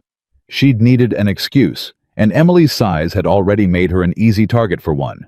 She'd left Ohio with nothing but her name intact in her own mind, and nowhere else. And now 1,000 miles west, a stranger with money and a grudge against Nathan Walker had somehow found the exact shape of that old wound and pressed on it like he'd known it was there all along. It couldn't be coincidence. Someone had to have told him. And there was only one person who'd have reason to want that particular lie traveling west with her. The sun. She sat up in the dark, the realization settling cold and sharp in her chest. Langford hadn't invented the rumor out of nothing. Somebody had fed it to him, somebody with a personal grudge, and a reason to see her ruined, and the only person who fit that shape was a young man in Ohio who'd never forgiven her for saying no. She didn't sleep the rest of the night. By morning, she'd made a decision, and she found Nathan at the barn before the sun had fully cleared the ridge. "I know where the rumor came from." Nathan straightened from the saddle he'd been mending. "Talk." She told him everything: the boarding house, the son, the refusal, the false accusation that had chased her out of Ohio in the first place. She told it plain without flinching, the way she'd learned to tell hard truths when there was no longer any profit in softening them. Nathan listened without interrupting, his face darkening with something that wasn't quite anger and wasn't quite grief, something closer to the particular fury of a man realizing the world had been unkind to someone he was starting to care for long before he'd ever met her. "That son of a—" He caught himself, jaw tight. "That boy's still poisoning your name from 1,000 miles away, and Langford's using it like a weapon he didn't even have to forge himself. I can write to the boarding house, ask the owner to put the truth in writing, send it west before the meeting. 5 days isn't much time for a letter to Ohio and back." "It's not much time," Emily agreed, "but it's what we've got." Nathan studied her a long moment, something steady and unshaken settling into his expression. "Then we use what we've got. I'll wire the telegraph office in town, see if we can get word moving faster than a letter would." "You'd do that. I'd do a lot more than that." He held her gaze, and there was nothing careful or measured in his voice now, nothing held back. Langford picked the wrong ranch to bring his lies to Emily, and he picked the wrong woman to try to run off with them. The telegraph took 2 days to reach Ohio, and 2 more to bring back an answer, and every hour of waiting stretched thin and taut across the ranch like a rope pulled too tight. Word of the association meeting had spread through the valley by then, the way word always did, and Emily felt the shift in town when she went in for supplies. Some faces still warm, Ida's chief among them, but others colder, now uncertain, weighing rumor against reputation, the way people always did when they didn't know a person well enough to trust their own judgment over a stranger's gossip. On the second day of waiting, Victor Langford found her outside the Mercantile, as though he'd been watching for the chance. "Miss Brooks." He tipped his hat, mocking in its politeness. Heard you've been busy wiring telegraphs back to Ohio, digging up character witnesses, I expect. I don't owe you an explanation of my business, Mr. Langford. No, he agreed easily. You don't. But you might want to consider saving yourself the trouble. Association's already decided how they feel about a woman with a stolen money scandal trailing behind her. Doesn't much matter what some boarding house owner writes in a letter 5 days too late to matter. Then why come find me at all if you're so certain of the outcome? Something flickered behind Langford's eyes, quick and unguarded, the first honest thing she'd seen from him. Because Walker's a stubborn man, and stubborn men make foolish decisions when they've got something to prove. I'd rather end this quiet, without a scene, than watch a good ranch get dragged through the mud over a cook's wounded pride. My pride's not wounded, Mr. Langford. It's steady. Steadier than yours, I expect, if you need to chase down rumors from 1,000 miles away just to run off one woman from a kitchen. His jaw tightened, the mask of pleasant menace slipping just enough for her to see the temper underneath it. You do well to remember who you're talking to. I remember exactly who I'm talking to, Emily said. A man who circles struggling ranches the way a buzzard circles something dying, hoping a lie will finish the job faster than honest business ever could. Langford's face went cold, and for a moment, Emily wondered if she'd pushed too far, if he'd finally show the temper she suspected lived just beneath his careful composure. But he only smiled, thin and humorless, and stepped back. We'll see how steady you feel in 5 days, Miss Brooks. Enjoy your telegraphs. He walked away without another word, and Emily stood on the boardwalk, with her heart pounding half from fear and half from something that felt uncomfortably close to satisfaction. The particular satisfaction of a woman who'd stopped flinching a long time ago and had just proven it to the one man counting on her to break. Ida, watching from the laundry doorway, came over once he was gone. Heard every word of that. Lord, girl, you've got more spine than half the men in this valley put together. Spine doesn't win association meetings, Ida. Truth does, if we're lucky enough to get it here in time. You will. I've got a good feeling. Ida squeezed her arm and went back to her shop, and Emily crossed the street toward the Mercantile, still steady on her feet, despite the pounding in her chest. Pruitt was behind the counter when she stepped inside, and this time he didn't avoid her eyes. Association meetings got half the ranchers talking, he admitted. Some saying Walker's a fool for keeping you on. Others saying it ain't right to judge a woman on rumor alone. Which side are you on, Mr. Pruitt? He hesitated, weighing his answer the way he weighed everything profit against principle. Guess I'll wait and see what the truth turns out to be before I pick a side, Miss Brooks. Seems the fairer way. It wasn't much, but after the venom of their first meeting it felt like something. The telegraph reply came on the 4th day, delivered by a breathless boy who'd run the message straight from town rather than wait for the regular writer. Nathan read it, standing in the yard, Emily beside him, Duke and Pete, and half the ranch hands gathered close enough to hear.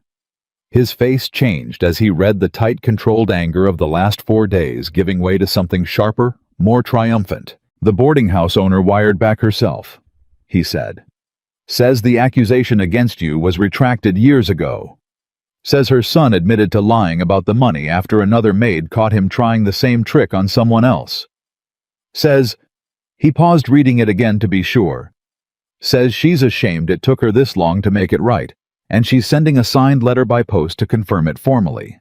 The yard went quiet for a moment, and then Duke let out a whoop that startled the horses, and Pete clapped Emily on the shoulder, hard enough to stagger her, and even Tom grinned wide enough to show teeth. Emily stood in the middle of it, the telegraph paper trembling slightly in Nathan's hand, and felt something break loose in her chest that had been locked tight since the night she left Ohio. Not relief, exactly, not yet, but the first crack of light through a door she'd assumed would stay shut forever. It's not enough to stop Langford, Nathan said once the noise died down. He'll twist it, say the letter's forged, say we bought the boarding house owner's silence. Man like that doesn't fold just because the truth shows up. Then we bring the truth to the meeting anyway, Emily said. Let every rancher in that room hear it plain. If Langford wants to call the boarding house owner a liar too, he can try. Nathan looked at her, something fierce and proud working behind his tired eyes. You're not scared of him anymore. I'm still scared, Emily admitted. But scared and staying aren't opposites, Mr. Walker. Learned that a long time ago. The night before the meeting, Nathan found her in the kitchen long after the others had gone to bed, the lamp burning low. Emily going through the motions of tomorrow's breakfast prep out of habit rather than necessity. "You should be resting," he said. "Kitchen calms me down, always has." He leaned against the doorframe watching her work, and for a long moment, neither of them said anything. The quiet between them comfortable now, in a way it hadn't been the first night she'd arrived. "I owe you an apology," he said finally. "For what?" "For not asking sooner. About Ohio.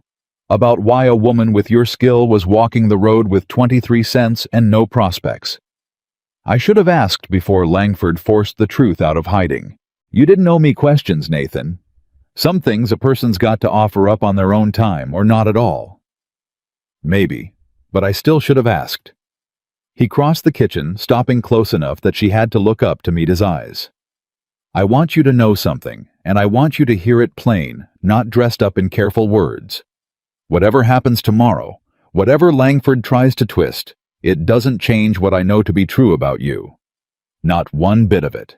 Emily set down the bowl in her hands, her throat tight in a way that had nothing to do with fear. "Why does it matter so much to you? What Langford thinks, what the association thinks. You could let me go avoid all of this, and your ranch would be fine either way." "My ranch would survive," Nathan said. "But it wouldn't be the same place. Hasn't been the same place since you walked through that gate, and I'm not talking about the cooking, Emily, though God knows the cooking's part of it." He held her gaze steady, unflinching. "You asked me once if I'd have noticed you sooner if you looked different. I never answered honest. Truth is, I don't know what I'd have noticed sooner or later. All I know is what I notice now every single day, and it's got nothing to do with the shape of you, and everything to do with the size of your heart." The kitchen went very quiet. Emily didn't trust herself to speak, afraid that whatever came out would break the fragile, unfamiliar warmth sitting between them. "Nathan, you don't have to say anything back," he said gently. "Wasn't asking for anything. Just wanted you walking into that meeting tomorrow knowing exactly where you stand with me, whatever the rest of the valley decides." He left her alone in the kitchen, with the lamp burning low, and her heart pounding loud enough to drown out the crickets outside. And Emily stood there a long moment, one hand pressed flat against her chest, like she could hold the feeling in place if she just pressed hard enough. She didn't sleep much that night either, but for the first time in longer than she could remember, it wasn't fear keeping her awake. The morning of the meeting came gray and overcast, the mountains hidden behind low cloud, the whole valley holding its breath the way it sometimes did before a storm broke loose. Nathan hitched the wagon himself, Duke and Pete flanking either side like an honor guard nobody had asked for, but everyone understood the need of. "You don't have to come," Nathan told Emily as she climbed onto the wagon seat beside him. "Whatever's said in there, I can carry it back to you after. I'm not hiding from Victor Langford, Nathan. Not today, not ever." He didn't argue further. He simply nodded once and snapped the reins, and the wagon rolled out toward town with the boarding house owner's letter folded carefully in Nathan's breast pocket. And Emily's chin held level despite the storm gathering both in the sky above and in the meeting hall waiting for them. The ride into town felt longer than it had any right to be, every mile bringing them closer to a room full of strangers who'd already half decided who she was before she'd said a single word in her own defense. Emily watched the mountains disappear behind cloud and thought about every door that had ever closed on her, every room that had ever made her feel too large for the space she occupied, and she made herself a quiet promise that whatever happened in that meeting hall, she would not shrink. Not today. Not for Victor Langford. Not for anyone. Nathan glanced over at her once, reading the set of her jaw, the straight line of her spine. "You look like a woman fixing to go to war." "I am," Emily said. "Just not the kind that needs a gun." The town came into view ahead. The meeting hall's windows lit, despite the gray morning already crowded with ranchers and their wives filing in early, drawn by the particular hunger small towns had for a scandal dressed up as civic business.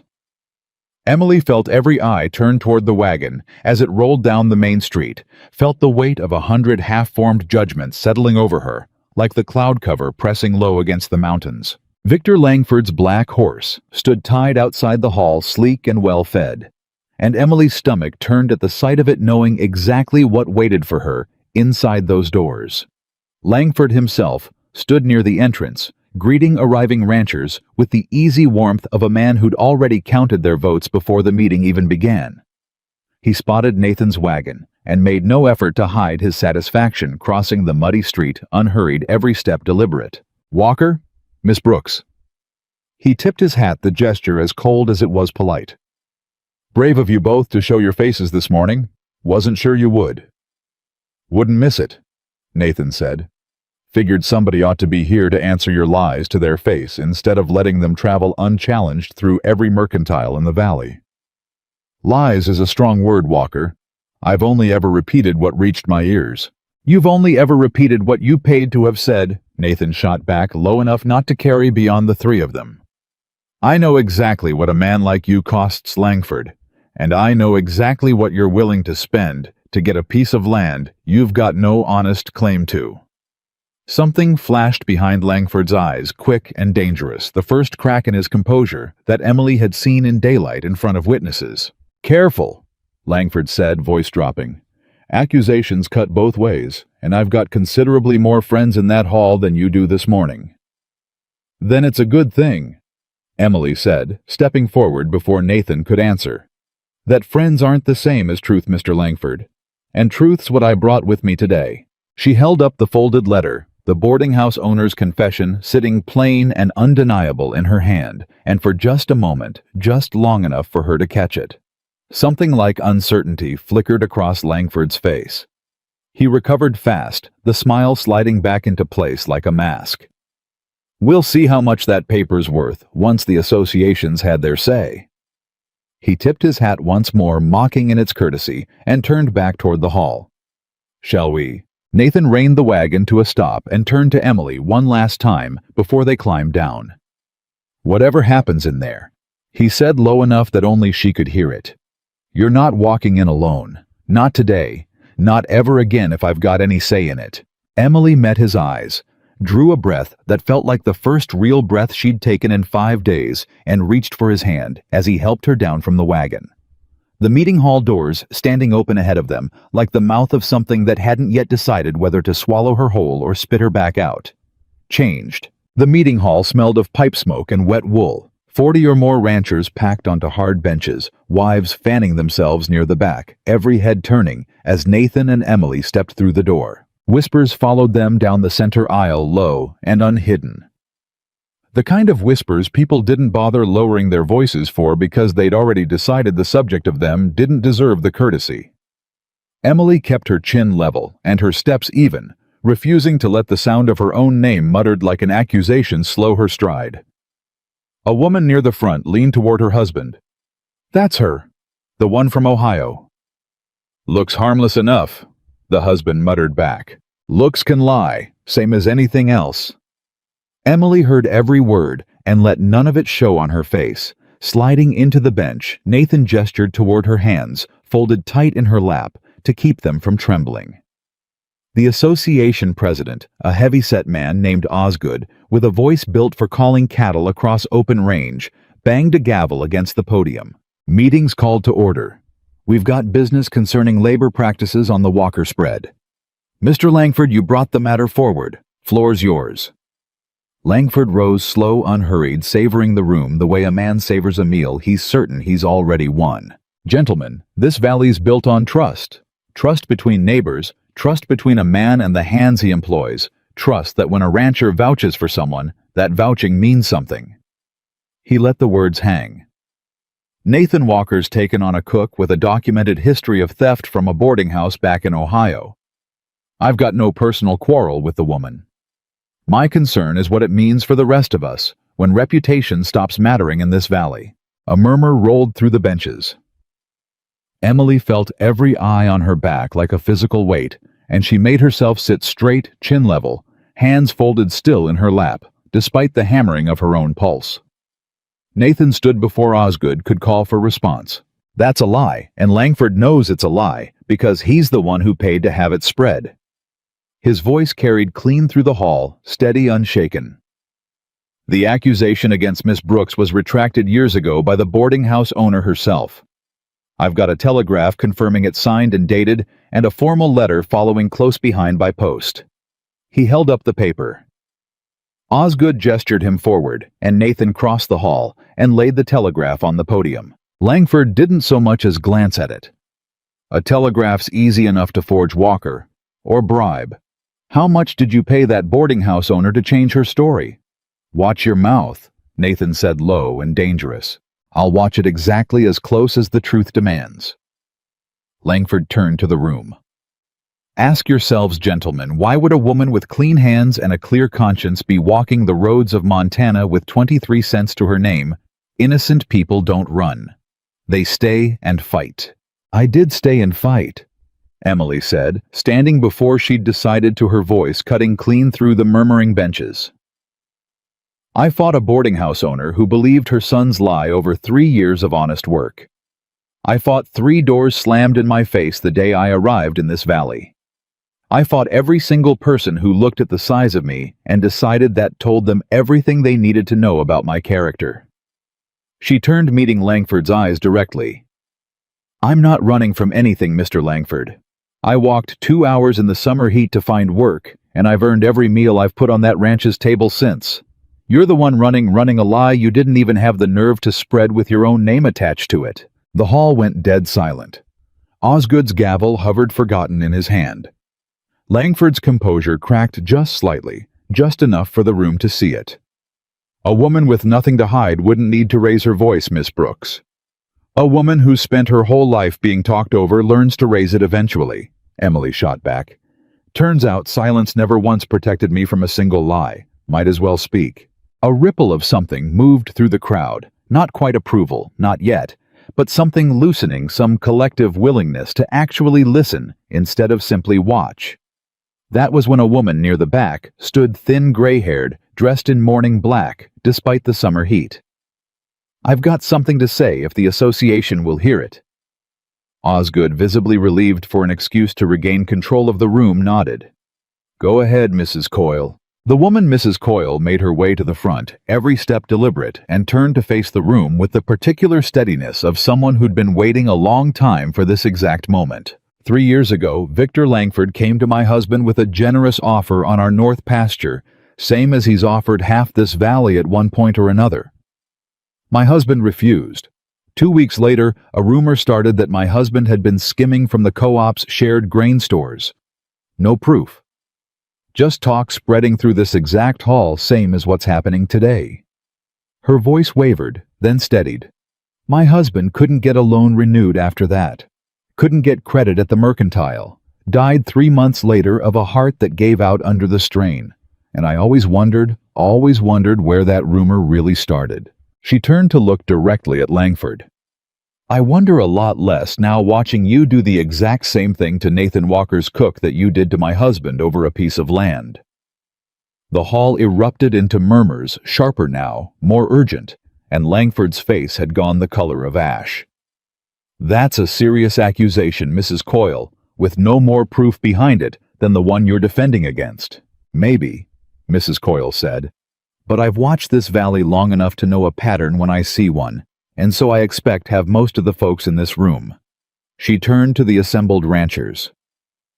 "How many of you have had Langford make an offer on struggling land right after some convenient rumor started chewing away at your reputation? Show of hands. No shame in it, just truth." The silence stretched, and then slowly, hesitantly, a hand went up near the middle of the hall. Then another, then a third, a rancher.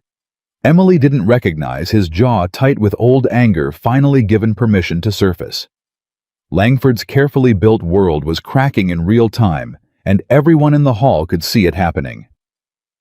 Osgood banged his gavel more out of instinct than any real hope of restoring order.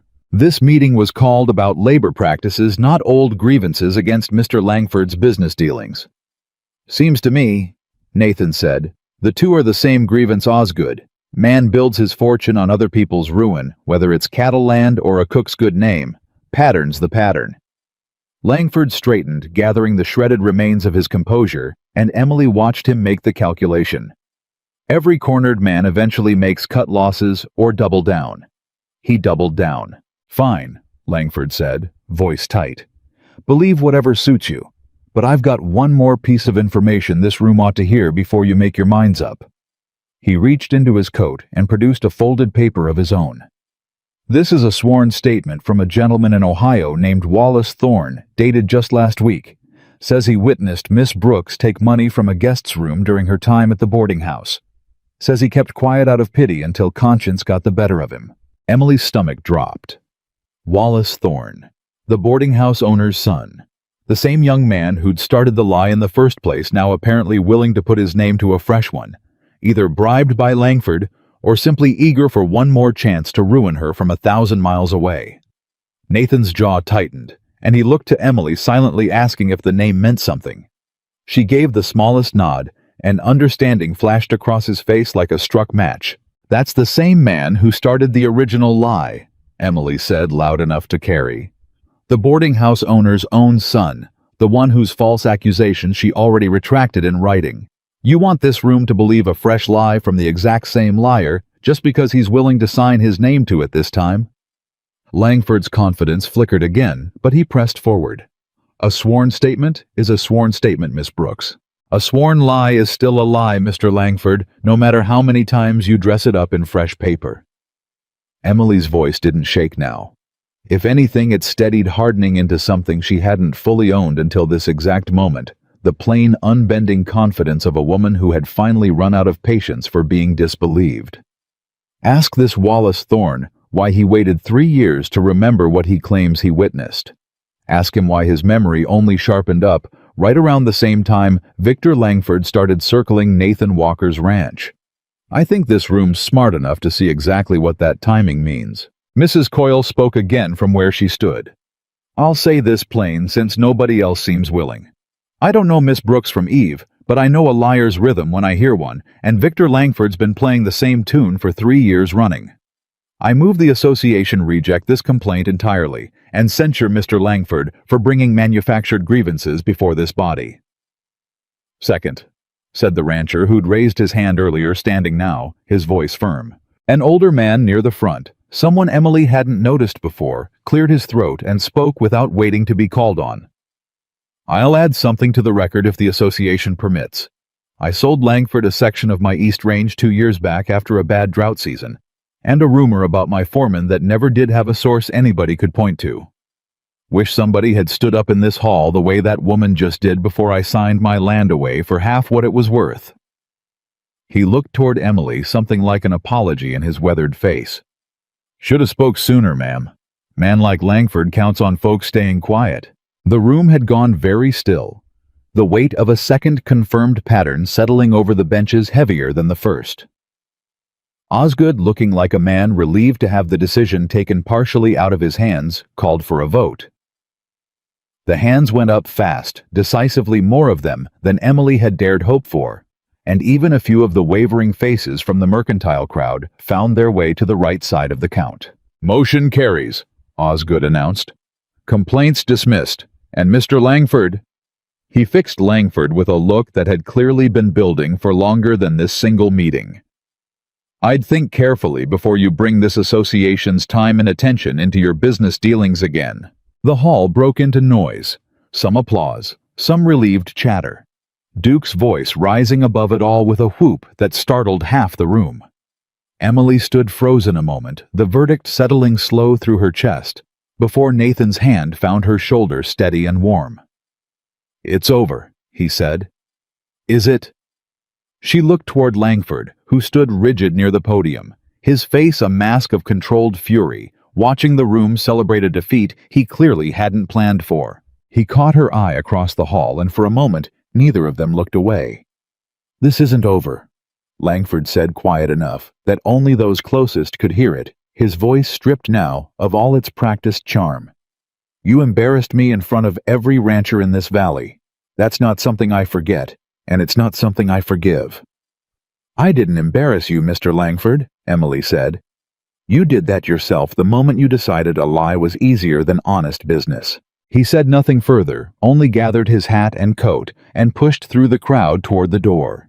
His composure, a visibly thin thing now cracking further with every step.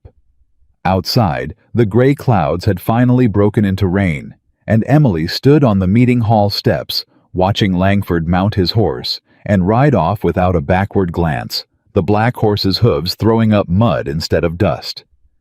This time, the whole valley's mood having shifted along with the weather. Duke came bounding out behind her, grinning wide enough to catch rain in his teeth. "Ma'am, that was about the finest thing I ever saw. Mrs. Coyle standing up like that, and you giving it right back to Langford word for word. Wish I could have seen his face longer." "I saw plenty of it," Emily said. "Don't think I'll forget the look anytime soon." Pete clapped her on the back more gently than Duke had earlier, and Tom, standing a little apart, caught her eye and gave a short, respectful nod that said more than any of his earlier apologies had managed. Nathan appeared at her side, rain darkening his shoulders, his eyes bright with something that hadn't been there in the month before Emily arrived. "You did that," he said. "Not the telegraph, not Mrs. Coyle, not any of it. You standing up in that hall and refusing to shrink, that's what turned the room." "I had help.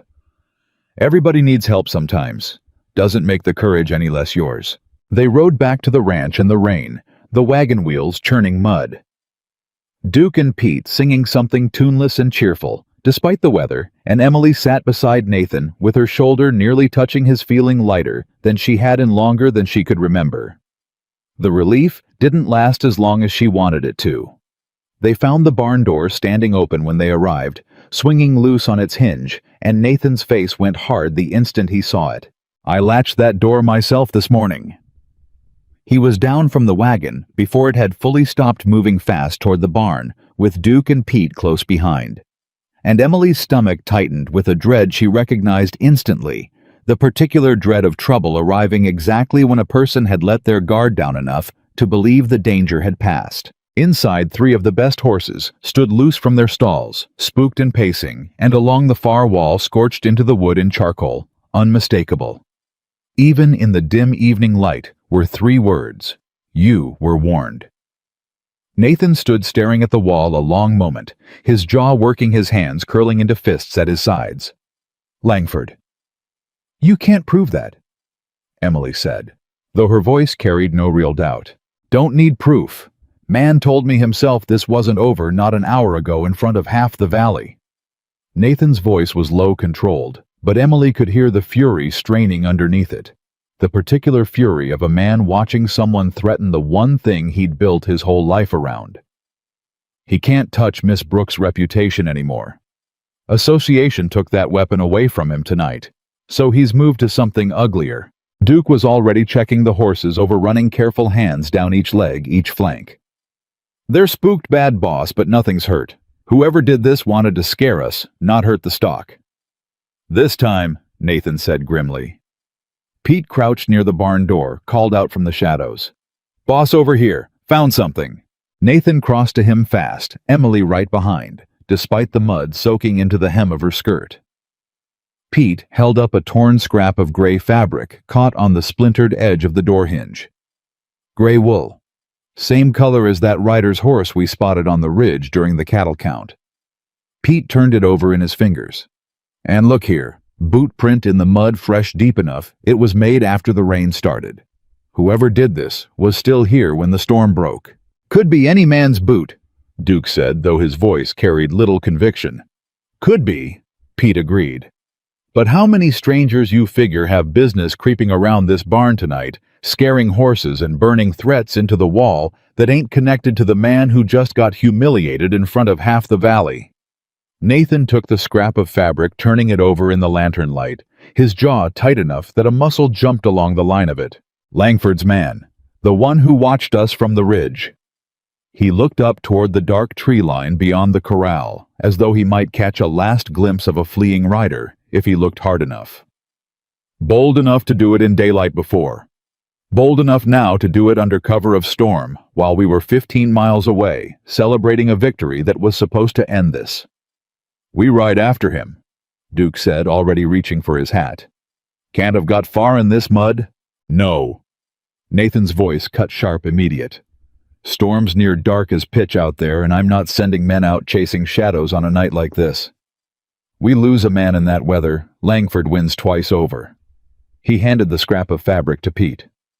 Keep that. Might be useful evidence if this escalates to something the law needs to hear about.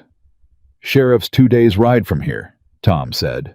By the time he'd come out, trail'd be colder than this rain.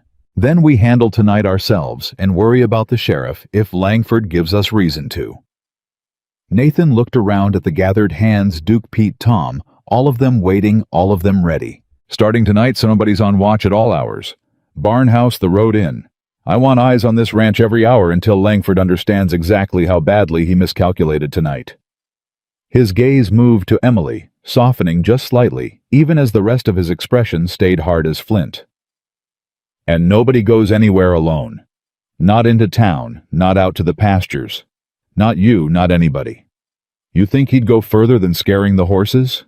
I think a man who just lost everything he was counting on in that meeting hall is a man with nothing left to lose, Nathan said. And that's exactly the kind of man who does something he wouldn't have considered a week ago. The rain kept falling as the ranch settled into its new wary rhythm. Lanterns lit at every corner. Duke and Tom taking the first watch with rifles resting easy but ready across their laps. The shout came just past midnight. Movement east fence line. Emily was still awake, sitting at the kitchen table with a cup of coffee gone cold in front of her, and she was on her feet and at the window before the second shout finished echoing across the yard. Through the rain-streaked glass, she could see lantern light bobbing fast toward the east fence, Duke's voice calling out again, sharper, now edged with urgency. Nathan burst from the bunkhouse, half-dressed, rifle already in hand, Pete right behind him, both men running through mud toward the commotion. Emily grabbed a shawl and followed as far as the porch, her heart hammering, straining to see through sheets of rain what was happening at the edge of the property. "Stop right there!" Duke's voice, hard and commanding, cut through the storm. "Hands where I can see 'em." A long, tense silence followed, broken only by the rain and the distant, frightened stamping of the horses in the barn. Emily gripped the porch railing hard enough to hurt, straining her eyes against the dark. Then Nathan's voice, flat and cold. "Well, well. Look what the storm blew in." They brought the man back to the yard at gunpoint. Soaked through his hands, raised his face, pale in the lantern light. A lean, weathered man Emily recognized instantly as the rider who'd watched them from the ridge during the cattle count. "Name," Nathan demanded. The man said nothing, jaw set, eyes darting toward the tree line, like he was calculating whether he could still run for it. "I asked you a question." "Don't have to answer to you, Walker. You're trespassing on my land at midnight, the same night somebody burned a threat into my barn wall. I'd say you owe me considerably more than an answer." Nathan's voice stayed level, but Emily could hear the fury coiled tight beneath it, the particular fury of a man who'd finally caught the shape of the danger that had been circling his family for weeks. "Langford sent you back to finish what you started earlier tonight." The man's eyes flickered just slightly, and that flicker was answer enough. "I ain't saying nothing without Mr. Langford say so. Then Mr. Langford can explain to the sheriff why his hired man was creeping around my property in the dead of night. Same week, he lost a public complaint against my cook and threatened her to her face in front of witnesses." Nathan turned to Duke.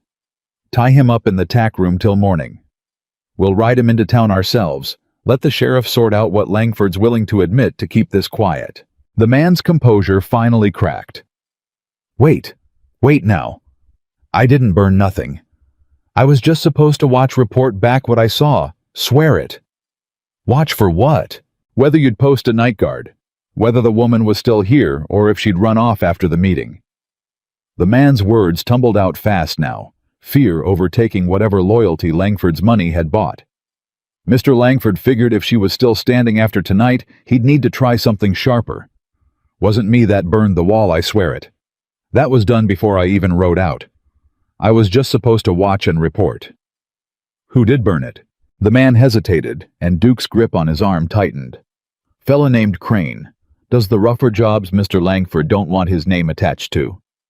Nathan's expression went very still, very cold. "And where do I find this Crane?" "I don't know, I swear it. He don't tell the rest of us his business."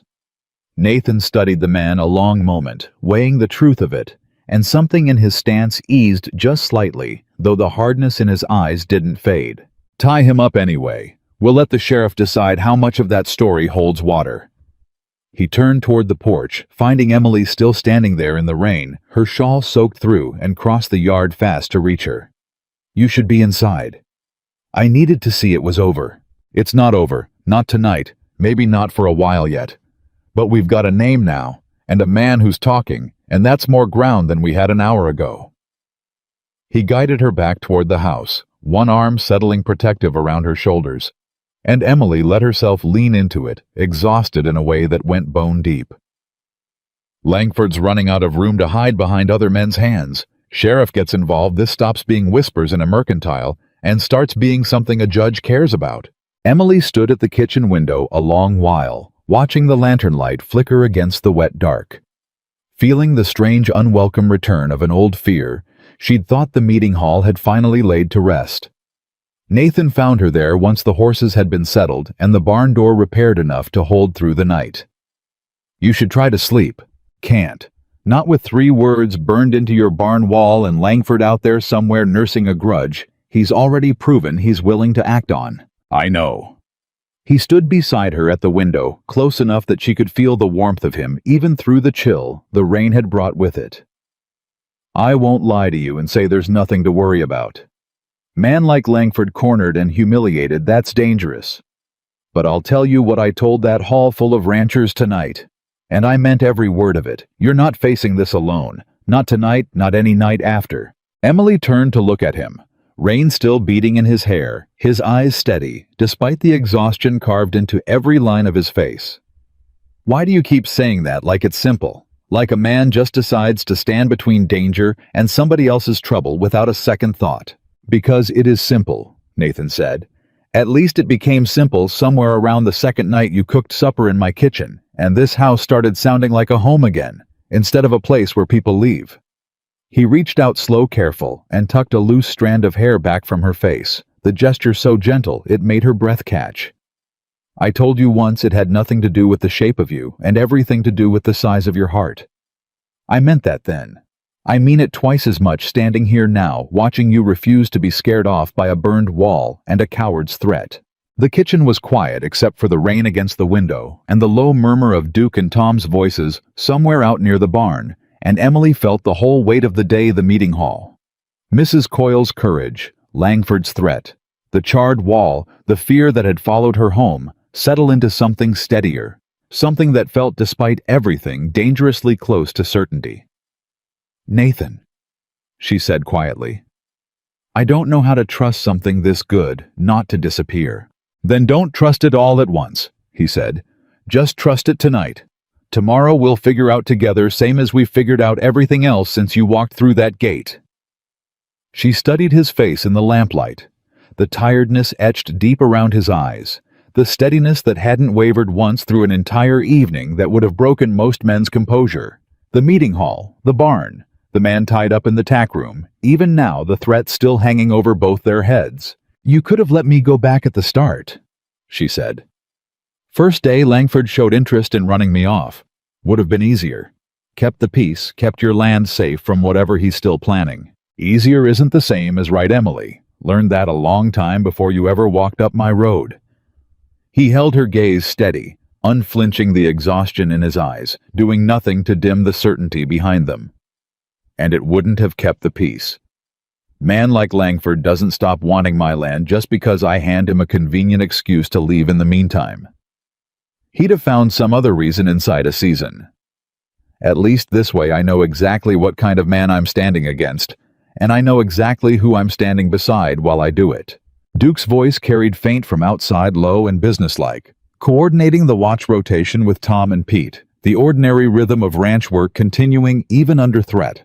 And Emily found something steadying in the sound of it, proof that whatever storm Langford had set loose, the people around her weren't going anywhere. "I keep thinking about Mrs. Coyle," she said. "Standing up in that hall like that. Man cost her everything and she still found the courage to speak against him in front of the whole valley. Courage like that's contagious once somebody's brave enough to go first." Nathan's voice softened. "You want to know something?" Watching you stand in that hall tonight, refusing to shrink even with 40 strangers weighing every word against you. That's the bravest thing I've seen in longer than I care to admit. Braver than anything I managed the day my sister died, when all I did was go quiet and let the house go quiet with me. Grief does that. Makes silence feel safer than speaking. It does. He reached for her hand, slow, giving her every chance to pull away if she wanted to, and when she didn't, his fingers closed warm and certain around hers. But you walked into my kitchen 4 days ago and started filling this house with noise, again, pots and pans and biscuits, and an honesty I wasn't ready for, but needed more than I knew. Whatever Langford's got planned next, I'm not going back to that silence. Not while you're still here to keep it at bay. The kitchen was quiet except for the rain against the window and the low murmur of Duke and Tom's voices somewhere out near the barn. And Emily felt the whole weight of the day. The meeting hall. Mrs. Coyle's courage. Langford's threat. The charred wall. The fear that had followed her home settle into something steadier. Something that felt, despite everything, dangerously close to certainty. Outside, the rain kept falling steady and relentless against the ranch that had, in the space of a single tense evening, become something worth defending with more than words.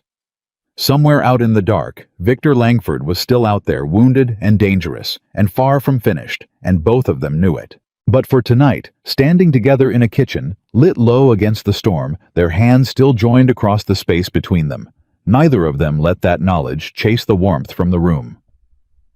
Morning broke gray and washed clean.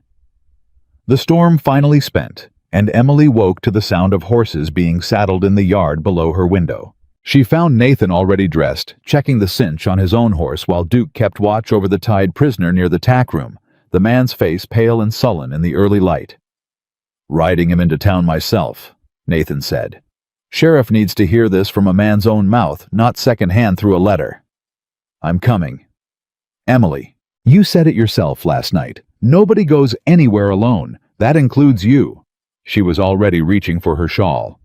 "Besides, I've got things to say to the sheriff too, about Langford, about what he tried in that meeting hall before Mrs. Coyle ever stood up."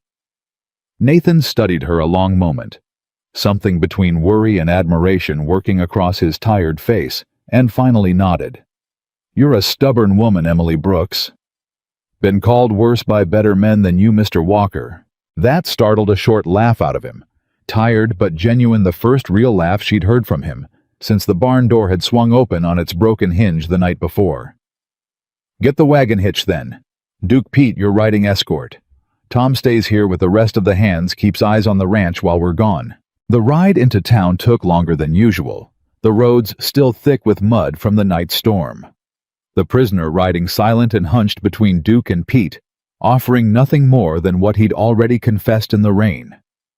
Emily sat beside Nathan on the wagon seat, watching the valley slide past gray and dripping, and found herself thinking unexpectedly of how different this ride felt from the 2 hours she'd walked into it a week before, with nothing but a skillet and 23 cents.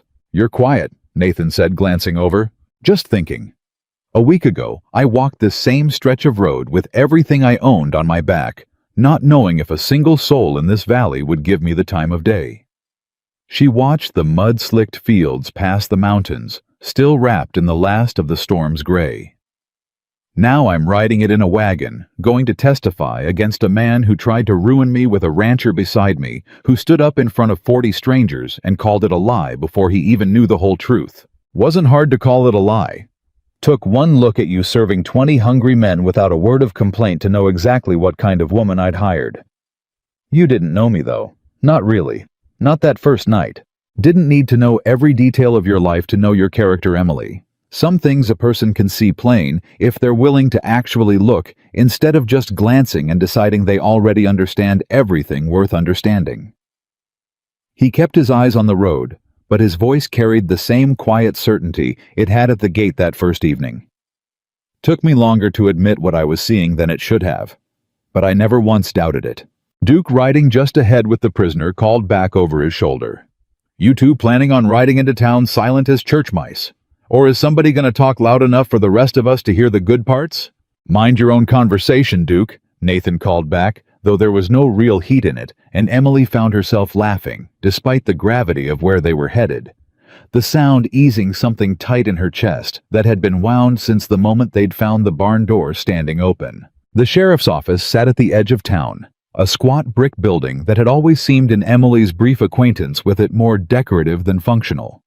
Sheriff Halloran met them at the door, a broad, unhurried man, with the particular calm of someone who'd seen enough trouble in his years to stop being surprised by any new variety of it. "Walker, heard about the meeting yesterday. Whole town still talking about it." His eyes moved to the prisoner. "This the fella Duke wired me about this morning. Caught him trespassing on my land past midnight. Same night somebody burned a threat into my barn wall." Nathan dismounted, helping Emily down after him. "He's already told us Langford sent him to watch the ranch. Named another man too, someone called Crane, who he claims did the actual burning." Halloran's expression sharpened. "Crane. Lean fella, scar through one eyebrow. Didn't get a description, only a name." "That'll be him? I've had my eye on that man for the better part of a year. Rustling mostly some intimidation work for hire. Never could pin anything solid to him." Halloran gestured them inside, his gaze settling on the prisoner with new interest. "But if you've got a witness willing to name him in connection with Langford's business, that changes things considerably." Emily fell into step beside Nathan as they crossed into the office, her hands still faintly trembling with the leftover adrenaline of the night before. "You've been chasing Langford a long while, Sheriff?" she asked. "Longer than I'd like to admit. Man's careful, and he's got money enough to make careful look effortless. Every time I got close to something solid, it slipped away a witness recanting evidence that mysteriously disappeared a rancher too scared of losing his credit at the bank to testify against a man who half-owned the bank's paper." Halloran shook his head. "Been waiting a long time for somebody bold enough or desperate enough or just plain stubborn enough to stand up to him in a room full of people who mattered. Sounds like you were waiting for Miss Brooks." Nathan said something proud, working at the corner of his mouth. "Sounds like I might have been at that." The prisoner, seated now in a hard chair inside the sheriff's office, looked considerably less defiant than he had the night before the fight gone out of him, somewhere between the rain and the ride into town. "I'll tell you everything," he said before Halloran had even asked. "Wasn't my idea to come back tonight. Just doing what I was paid for. Man like Langford, you don't say no to him easy, but I ain't hanging for something Crane did with his own hands." "Nobody's talking about hanging," Halloran said. "Talking about you telling the truth, plain and complete, starting with how long you've been working for Victor Langford, and what exactly he's asked you to do." Over the next hour, the story came out in pieces. The Ridge watching during the cattle count.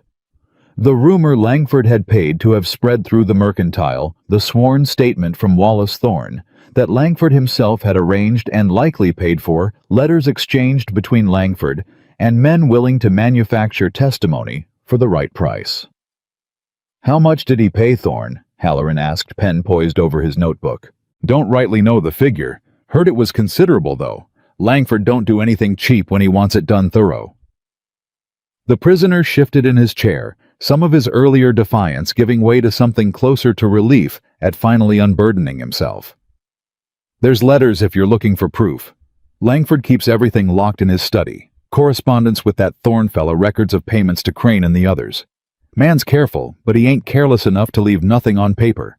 Just careless enough to trust the wrong men to keep quiet about it. You'd testify to the existence of those letters, point a judge toward where to find them. If it keeps me clear of a rope, I'll point him toward whatever he wants."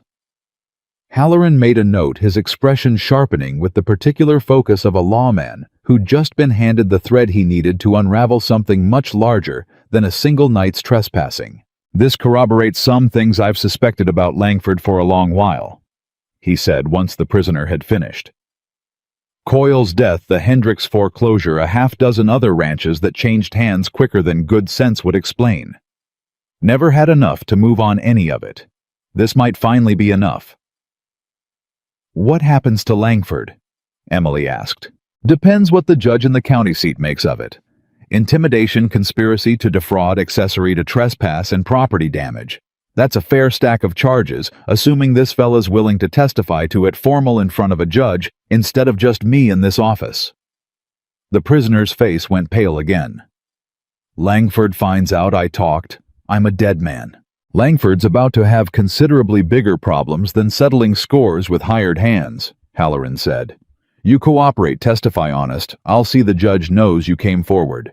Might make the difference between a short sentence and a long one for you." The man considered it a long moment, weighing fear against fear, and finally nodded slow and resigned. "I'll testify."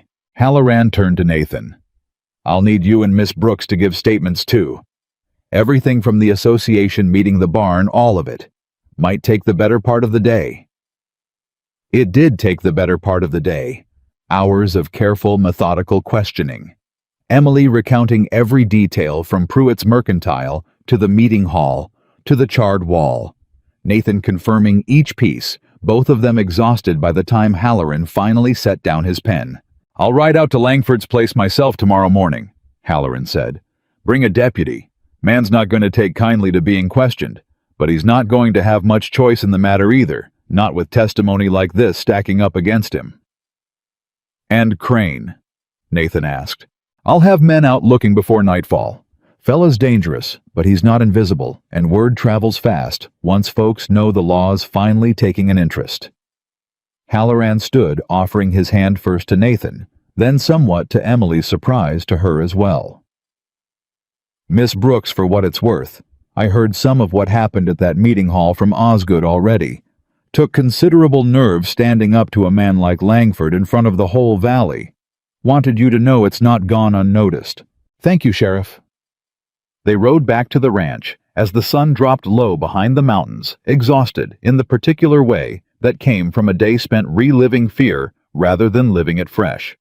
And Emily found herself dozing against Nathan's shoulder before the wagon had covered half the distance home, too tired to feel embarrassed about it, too comfortable to want to move.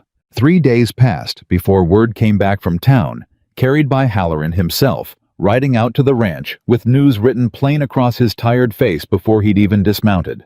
"Arrested Langford yesterday morning," he said.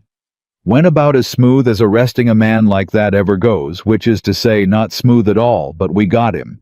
Judge is setting a court date for next month. Crane's still at large, but we picked up 2 more of Langford's hired men who confirmed most everything the first fella told us." "What about the ranch he tried to buy off the Coyle woman?" Nathan asked.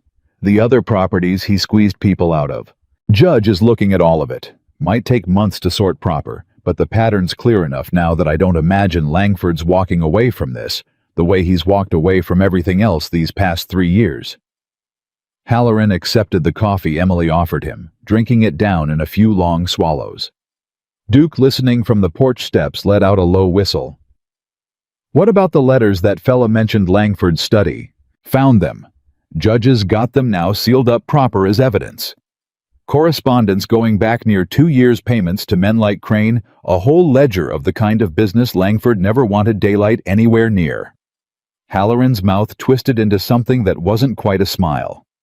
"Man's lawyer is already trying to argue the search was improper, but with a signed warrant and 3 witnesses present, I don't imagine that argument holds much water in front of a judge who's watched this valley suffer under Langford's schemes for the better part of 3 years.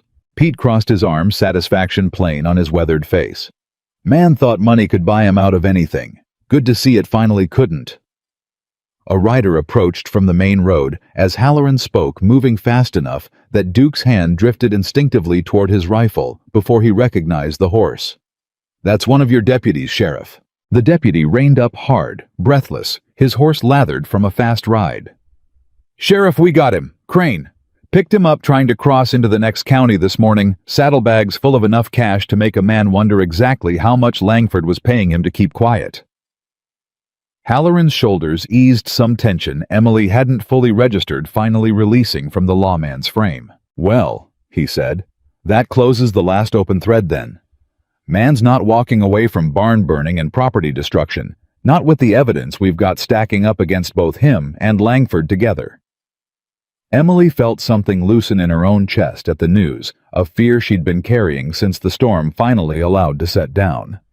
Won't bring back what Langford took from folks like Mrs. Coyle, Halloran continued, but it'll stop him from taking more. That's worth something. He left within the hour, riding back toward town with the particular unhurried satisfaction of a lawman who'd finally closed a case that had bothered him for longer than he liked to admit, and the ranch settled for the first time in nearly 2 weeks into something that felt genuinely like peace. Mrs. Coyle came out to the ranch 2 days later, driving her own small cart up the road with a basket of preserves balanced on the seat beside her. "Wanted to bring these myself," she said when Emily met her at the gate. "Peach preserves, my own recipe. Seemed a poor enough thanks for what you did in that haul, but it's what I know how to give." "You didn't have to do that. I know I didn't have to. I wanted to." Mrs. Coyle's eyes were warmer than Emily remembered from the meeting, the grief still present, but no longer standing quite so alone in her face. 3 years I carried what happened to my husband without saying a word about it out loud in front of folks who might have believed me. You standing up the way you did, refusing to be talked down by a man like Langford, gave me the courage to finally say what I should have said the day my husband died. Then I should be thanking you, Mrs. Coyle. Your testimony's what turned that room. Seems we did it together then. The older woman smiled, small but genuine. That's usually how these things go when they go well at all. Nobody manages it alone. She stayed for coffee, trading stories with Martha in the kitchen, while Emily worked, and by the time she left the ranch, felt a little less like a place recovering from siege, and a little more like what it had been becoming all along, a home with room enough for more than just the people who already lived there. That evening's supper stretched long and easy. The whole bunkhouse gathered around the table. Duke recounting the arrest story with increasingly theatrical flourishes, until even Tom was laughing outright, the kind of unguarded laughter that hadn't existed on this ranch before Emily's arrival. And then Halloran says, Duke went on clearly enjoying himself. "Victor Langford, you're under arrest." And the man just stands there in his fancy coat like he can't believe the words are being said to him. Like money's supposed to make a fella bulletproof to the law. "You weren't even there, Duke," Pete said, grinning. "Heard it secondhand, same as the rest of us." Don't ruin a good story with details, Pete. Cal, still finding his footing among the older hands, spoke up from the end of the table. "Ma'am, is it true?" Mrs. Coyle stood up and called him out in front of the whole valley.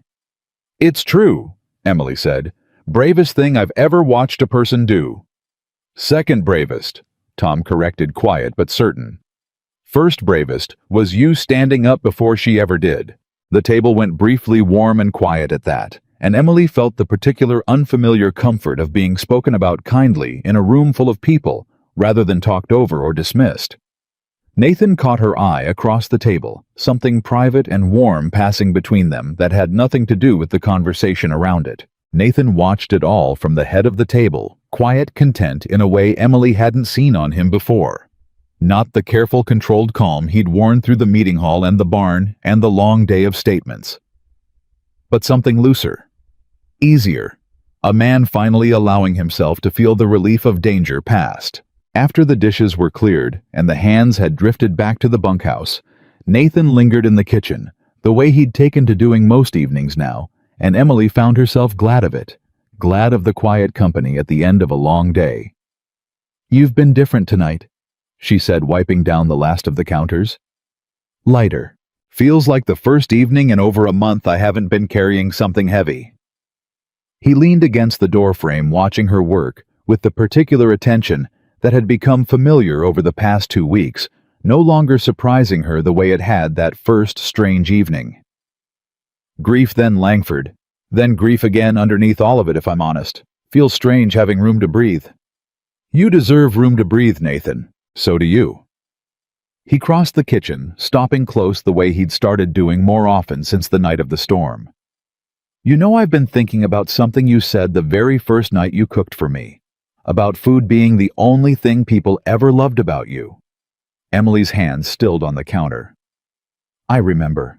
I've been turning it over since, trying to understand how a woman with your heart, your courage, your particular kind of stubborn grace ever ended up believing something so small about herself."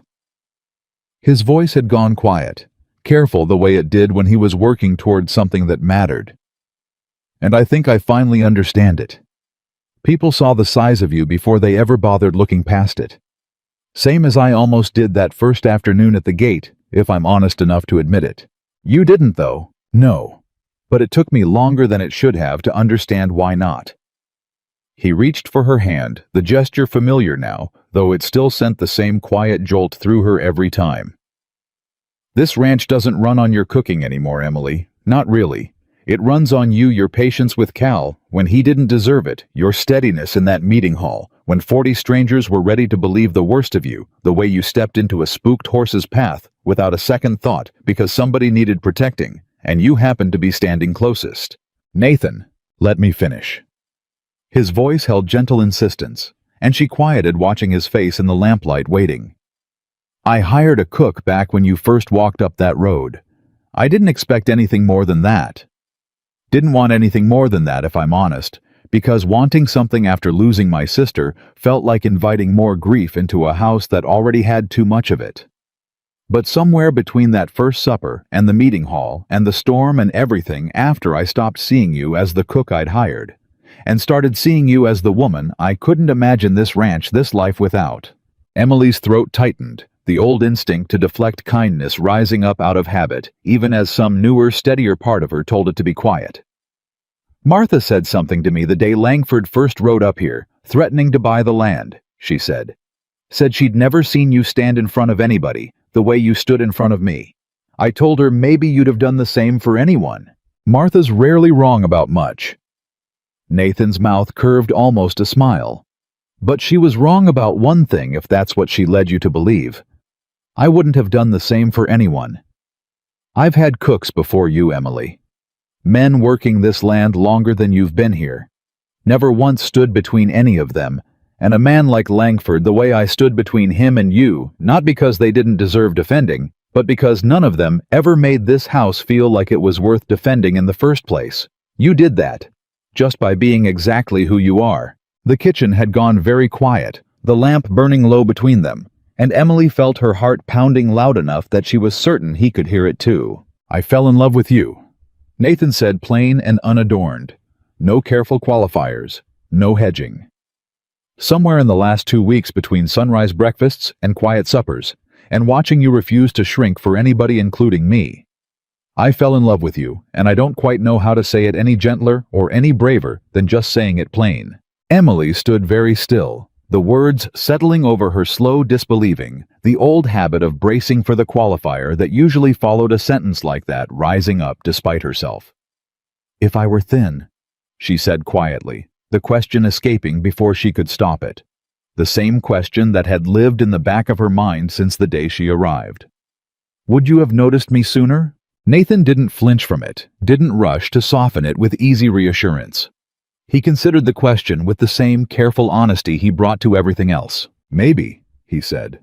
I won't lie to you and pretend the world doesn't work that way sometimes, because we both know it does better than most people ever have to learn. He held her gaze steady, unflinching. But I would never have known the woman who taught me what real courage looks like. Never have known the woman who fed 20 grieving strangers back into something like a family who stood in a hall full of doubters and refused to be smaller than the truth. If noticing you sooner meant knowing a different woman, a smaller one shaped different, by a life that never handed her a single door slammed shut. I don't want that woman, Emily. I want you. Exactly as you walked up my road that first evening. Exactly as you're standing in my kitchen right now. Emily felt something break loose in her chest, gentle this time instead of sharp. The particular release of a wound finally allowed to close, instead of simply scar over. Nobody's ever said anything like that to me before. Then it's past time somebody did. He reached up slow and brushed a tear from her cheek that she hadn't realized had fallen. You don't have to say anything back tonight. I meant what I said the night of the storm. I'm not asking for anything you're not ready to give. I know what I want to say. Emily said, her voice steadier than she expected. I've just never had the chance to say it to someone who'd actually stay to hear it. I'm not going anywhere. Then I love you too, Nathan Walker. Have for longer than I've been willing to admit, even to myself. The words came out plain, unguarded, the same honesty she'd learned to bring to everything else in her life once she'd stopped expecting it to cost her something. You looked at me that first night and saw past everything I'd learned to expect people to see first. I don't know how to thank a person for something like that. Don't know that thanks is even the right word for it. Don't need thanks, Nathan said.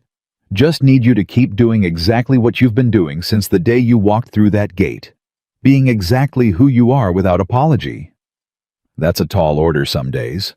You've managed taller ones. Slammed doors, a courtroom of strangers, a man threatening to burn down everything you'd started building. I expect you can manage staying exactly who you are for the easy days, too. His thumb traced light across her knuckles, absent tender. Though I'll admit, I'm curious what an easy day even looks like for you at this point. Haven't had one in a while to compare against. Then we'll have to find out together, starting tomorrow if you're willing. He tucked a strand of hair behind her ear, the gesture unhurried now, no longer testing whether she'd allow it. No more courtrooms, no more burned walls, just breakfast and cattle counts and evenings exactly like this one. That sounds like more than I ever let myself hope for, Nathan. Then let yourself hope for it now. Man's earned the right to ask a woman to stop bracing for the worst once he's proven he isn't going to give her reason to. He drew her close, then slow and certain, giving her every chance to step back if she wanted to. And when she didn't, when she leaned into him instead, the kitchen around them warm and quiet, and finally entirely safe. Emily let herself believe fully, and without reservation for the first time in longer than she could remember, that she had found the place her walking was meant to end. Outside, the last of the storm clouds had cleared from the mountains, and somewhere in the county jail, Victor Langford sat in a cell awaiting a judgment he'd spent 3 years avoiding. And Crane sat in a cell of his own down the corridor, both of their schemes finally unraveled by the very people they'd tried to crush into silence. But inside the ranch house kitchen, none of that mattered as much in this moment as the two people standing close together in the lamplight, finally saying out loud what both of them had known, in their separate quiet ways, for longer than either had been brave enough to admit. The court date arrived 3 weeks later, and Nathan rode into the county seat with Emily beside him, Halloran's letters and testimonies bundled carefully in a leather satchel between them. The courtroom sat packed tighter than the association hall had been, word of the Langford case having traveled well beyond the valley by then. Wallace Thorne's name came up more than once during testimony, the judge noting for the record that a man willing to sign his name to 2 separate lies years apart for the right price was not a witness whose word carried any weight worth considering. Objection. Langford's lawyer tried more out of obligation than conviction. Overruled, the judge said without even glancing up from his notes. Mr. Langford's pattern of manufactured testimony has been established plainly enough by his own hired men. I don't need to hear further argument on the character of a witness who admits to fabricating accusations for money. Emily watched Langford's face through the proceedings, the last of his composure finally completely gone, and felt none of the satisfaction she might have expected.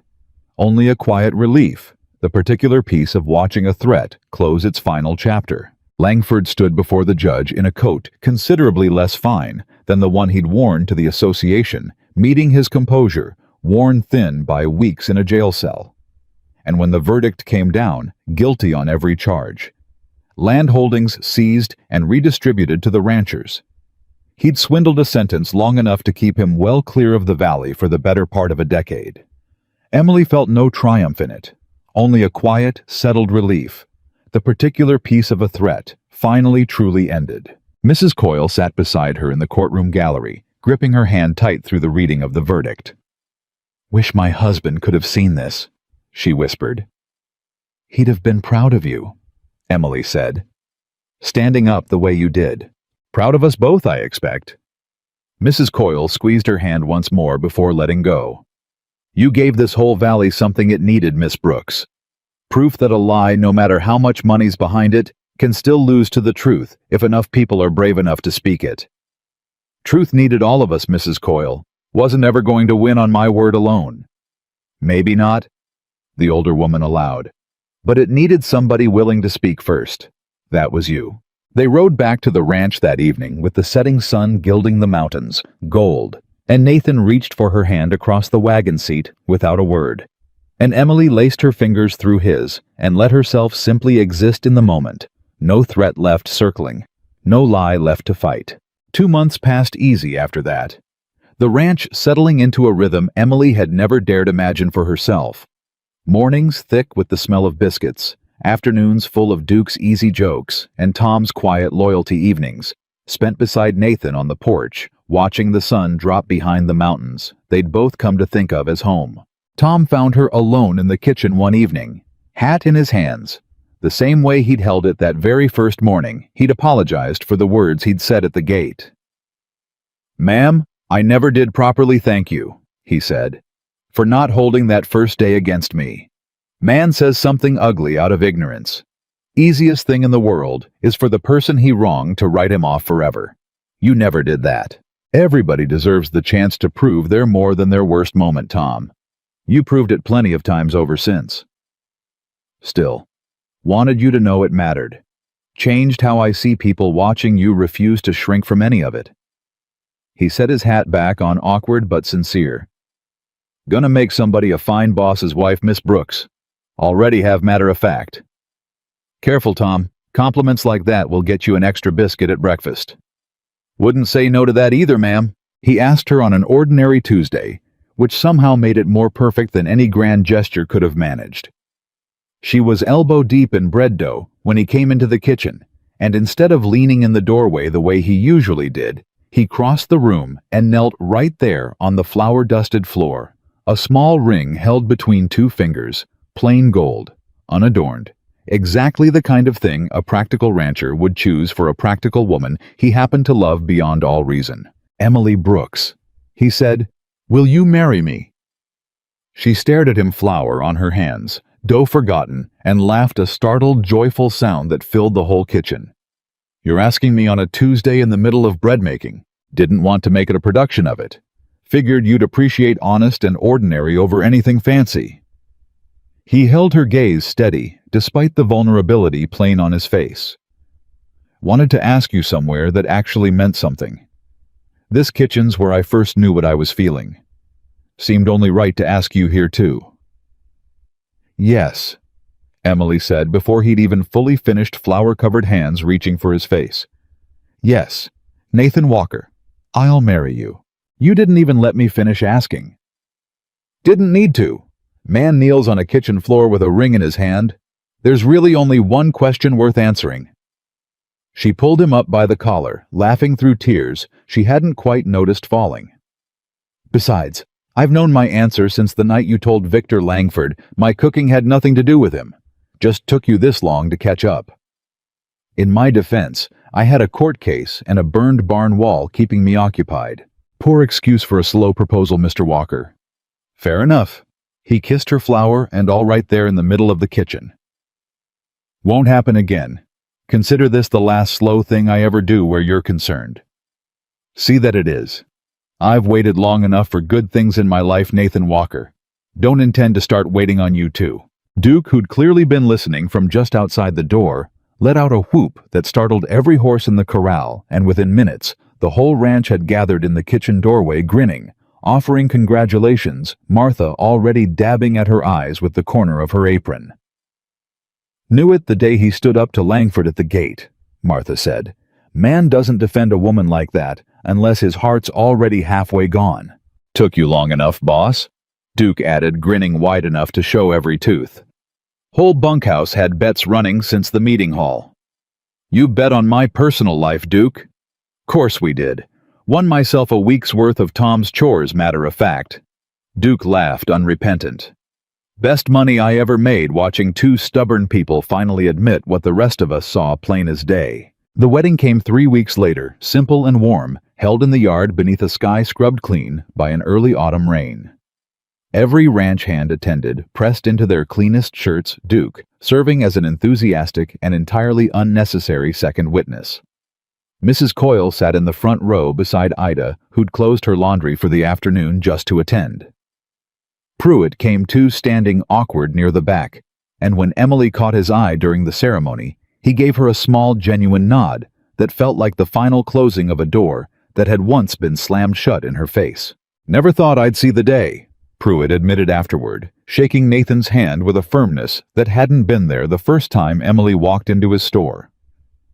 "Owe you an apology, Miss Brooks. Should have trusted my own eyes over a stranger's gossip from the start."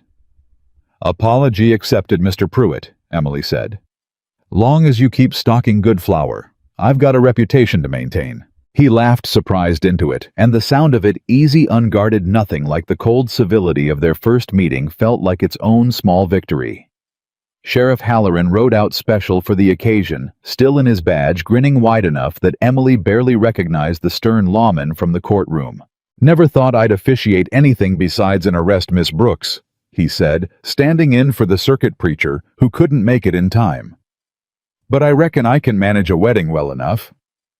He did manage it plain and heartfelt, and when Nathan slid the ring onto Emily's finger and kissed her, before the whole assembled ranch, Duke's whoop was so loud it startled birds clear off the ridge. "You cook well," Nathan murmured against her ear once the ceremony ended, the same 3 words that had started everything between them, and Emily laughed against his shoulder tears, and joy tangled together in a way that felt for the first time in her whole life entirely uncomplicated. "And you were the first man who ever looked at me and saw more than what I could put on a table," she answered. The years that followed built themselves slow and steady, the way good things do when nobody's rushing to prove anything to anyone. The ranch prospered, cattle numbers climbing back from the drought that had nearly broken it, the Walker name coming to mean something different in the valley than it once had, not just land and cattle, but a kitchen table where nobody left hungry, and a household that had learned the hard way exactly what it cost to stand up for the people who deserved it. Word of Emily's cooking spread beyond the valley, eventually travelers detouring miles out of their way just to taste a supper at the Walker Ranch, and more than once, a young woman showed up at the gate the way Emily herself once had, tired, uncertain, carrying more rejection than possessions, looking for a chance nobody else in town had been willing to give her. Emily never turned one away. "You've got hands that know work," she told a girl named Sarah, 3 years into the marriage, a girl who'd been let go from 2 boarding houses for the crime of being too tall, too broad-shouldered, too much woman for anyone's comfortable expectations. "That's all I need to know about you. You don't want references. Somebody to vouch for my character. Character's not something a letter can tell me, Sarah. Character's something I'll watch you prove, same as I proved mine, one honest day's work at a time." Emily handed her an apron, the same worn, familiar gesture that had once been offered to her own trembling hands. "No one here has to earn the right to be treated with dignity. That's not something you work toward. That's something you're owed simply for walking through that gate." Sarah stayed.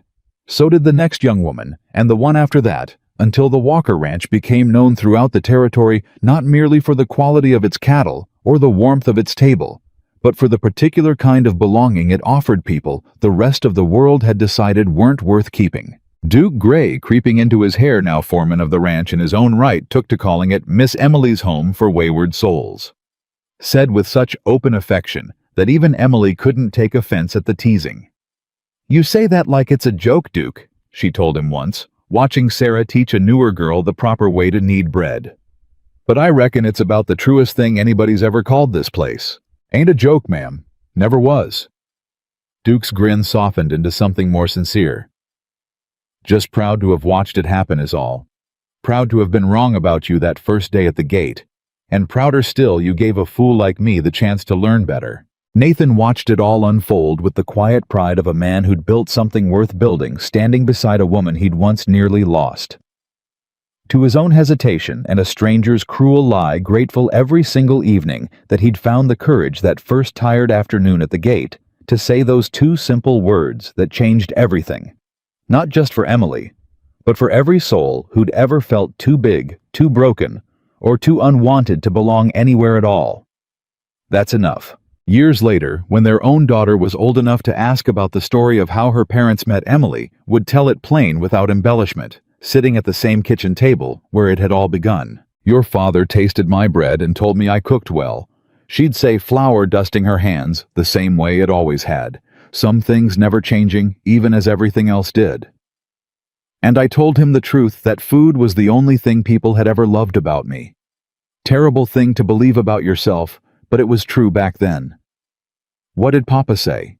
He said true and hard aren't the same as right.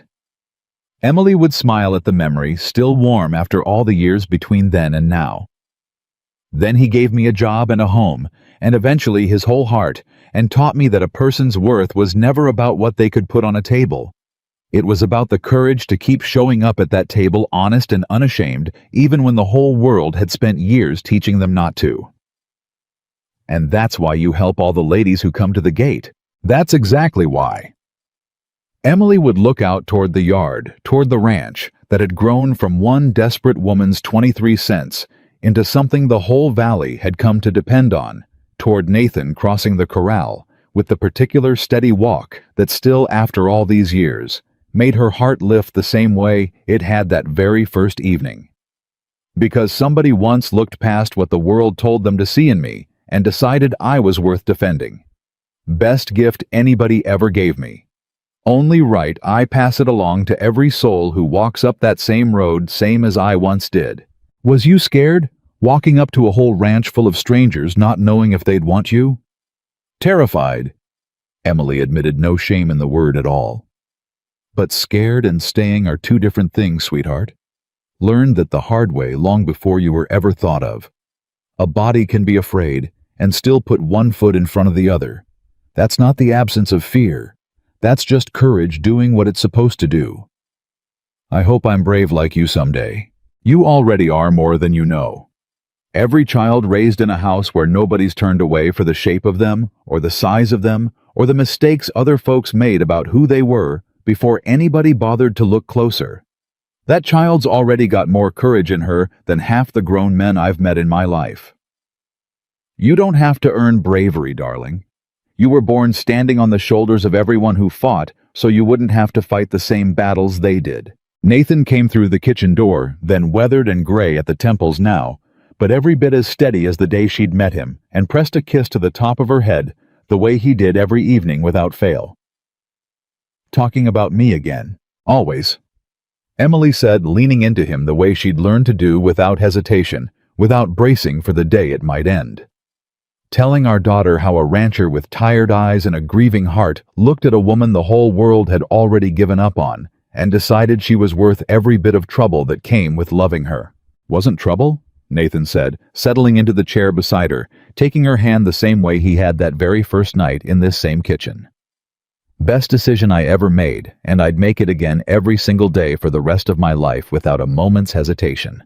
Outside, the sun dropped low and gold behind mountains that had watched over every part of their story. The rejection, the reckoning, the quiet, stubborn courage of two people who'd refused to let cruelty have the final word. Inside the kitchen, that had once smelled of loss and burnt biscuits, now smelled of bread rising and coffee brewing and a lifetime built one honest supper at a time. Honest. Emily Brooks Walker had walked into this valley with 23 cents a cast iron skillet and nothing left to lose. She left behind for every woman who ever doubted her own worth the plainest, truest lesson a life could teach. Love was never about being small enough to be easy to love. It was about being brave enough to stay exactly who you were, and trusting that the right person would recognize your worth the moment they finally looked. Every door that had ever slammed shut on her, every voice that had ever told her she took up too much space, every lie that had ever tried to write her out of a story she'd earned the right to belong to, none of it had won. None of it had even come close. She had walked past every closed door until she found the one that opened, and she had stayed plain and unashamed exactly herself, until the whole valley learned to see what Nathan Walker had seen that very first tired afternoon at the gate. And in a kitchen at the edge of Montana, surrounded by everyone she'd ever fought to keep, Emily Brooks had found exactly that: a home, a love, and a table nobody would ever again be turned away from.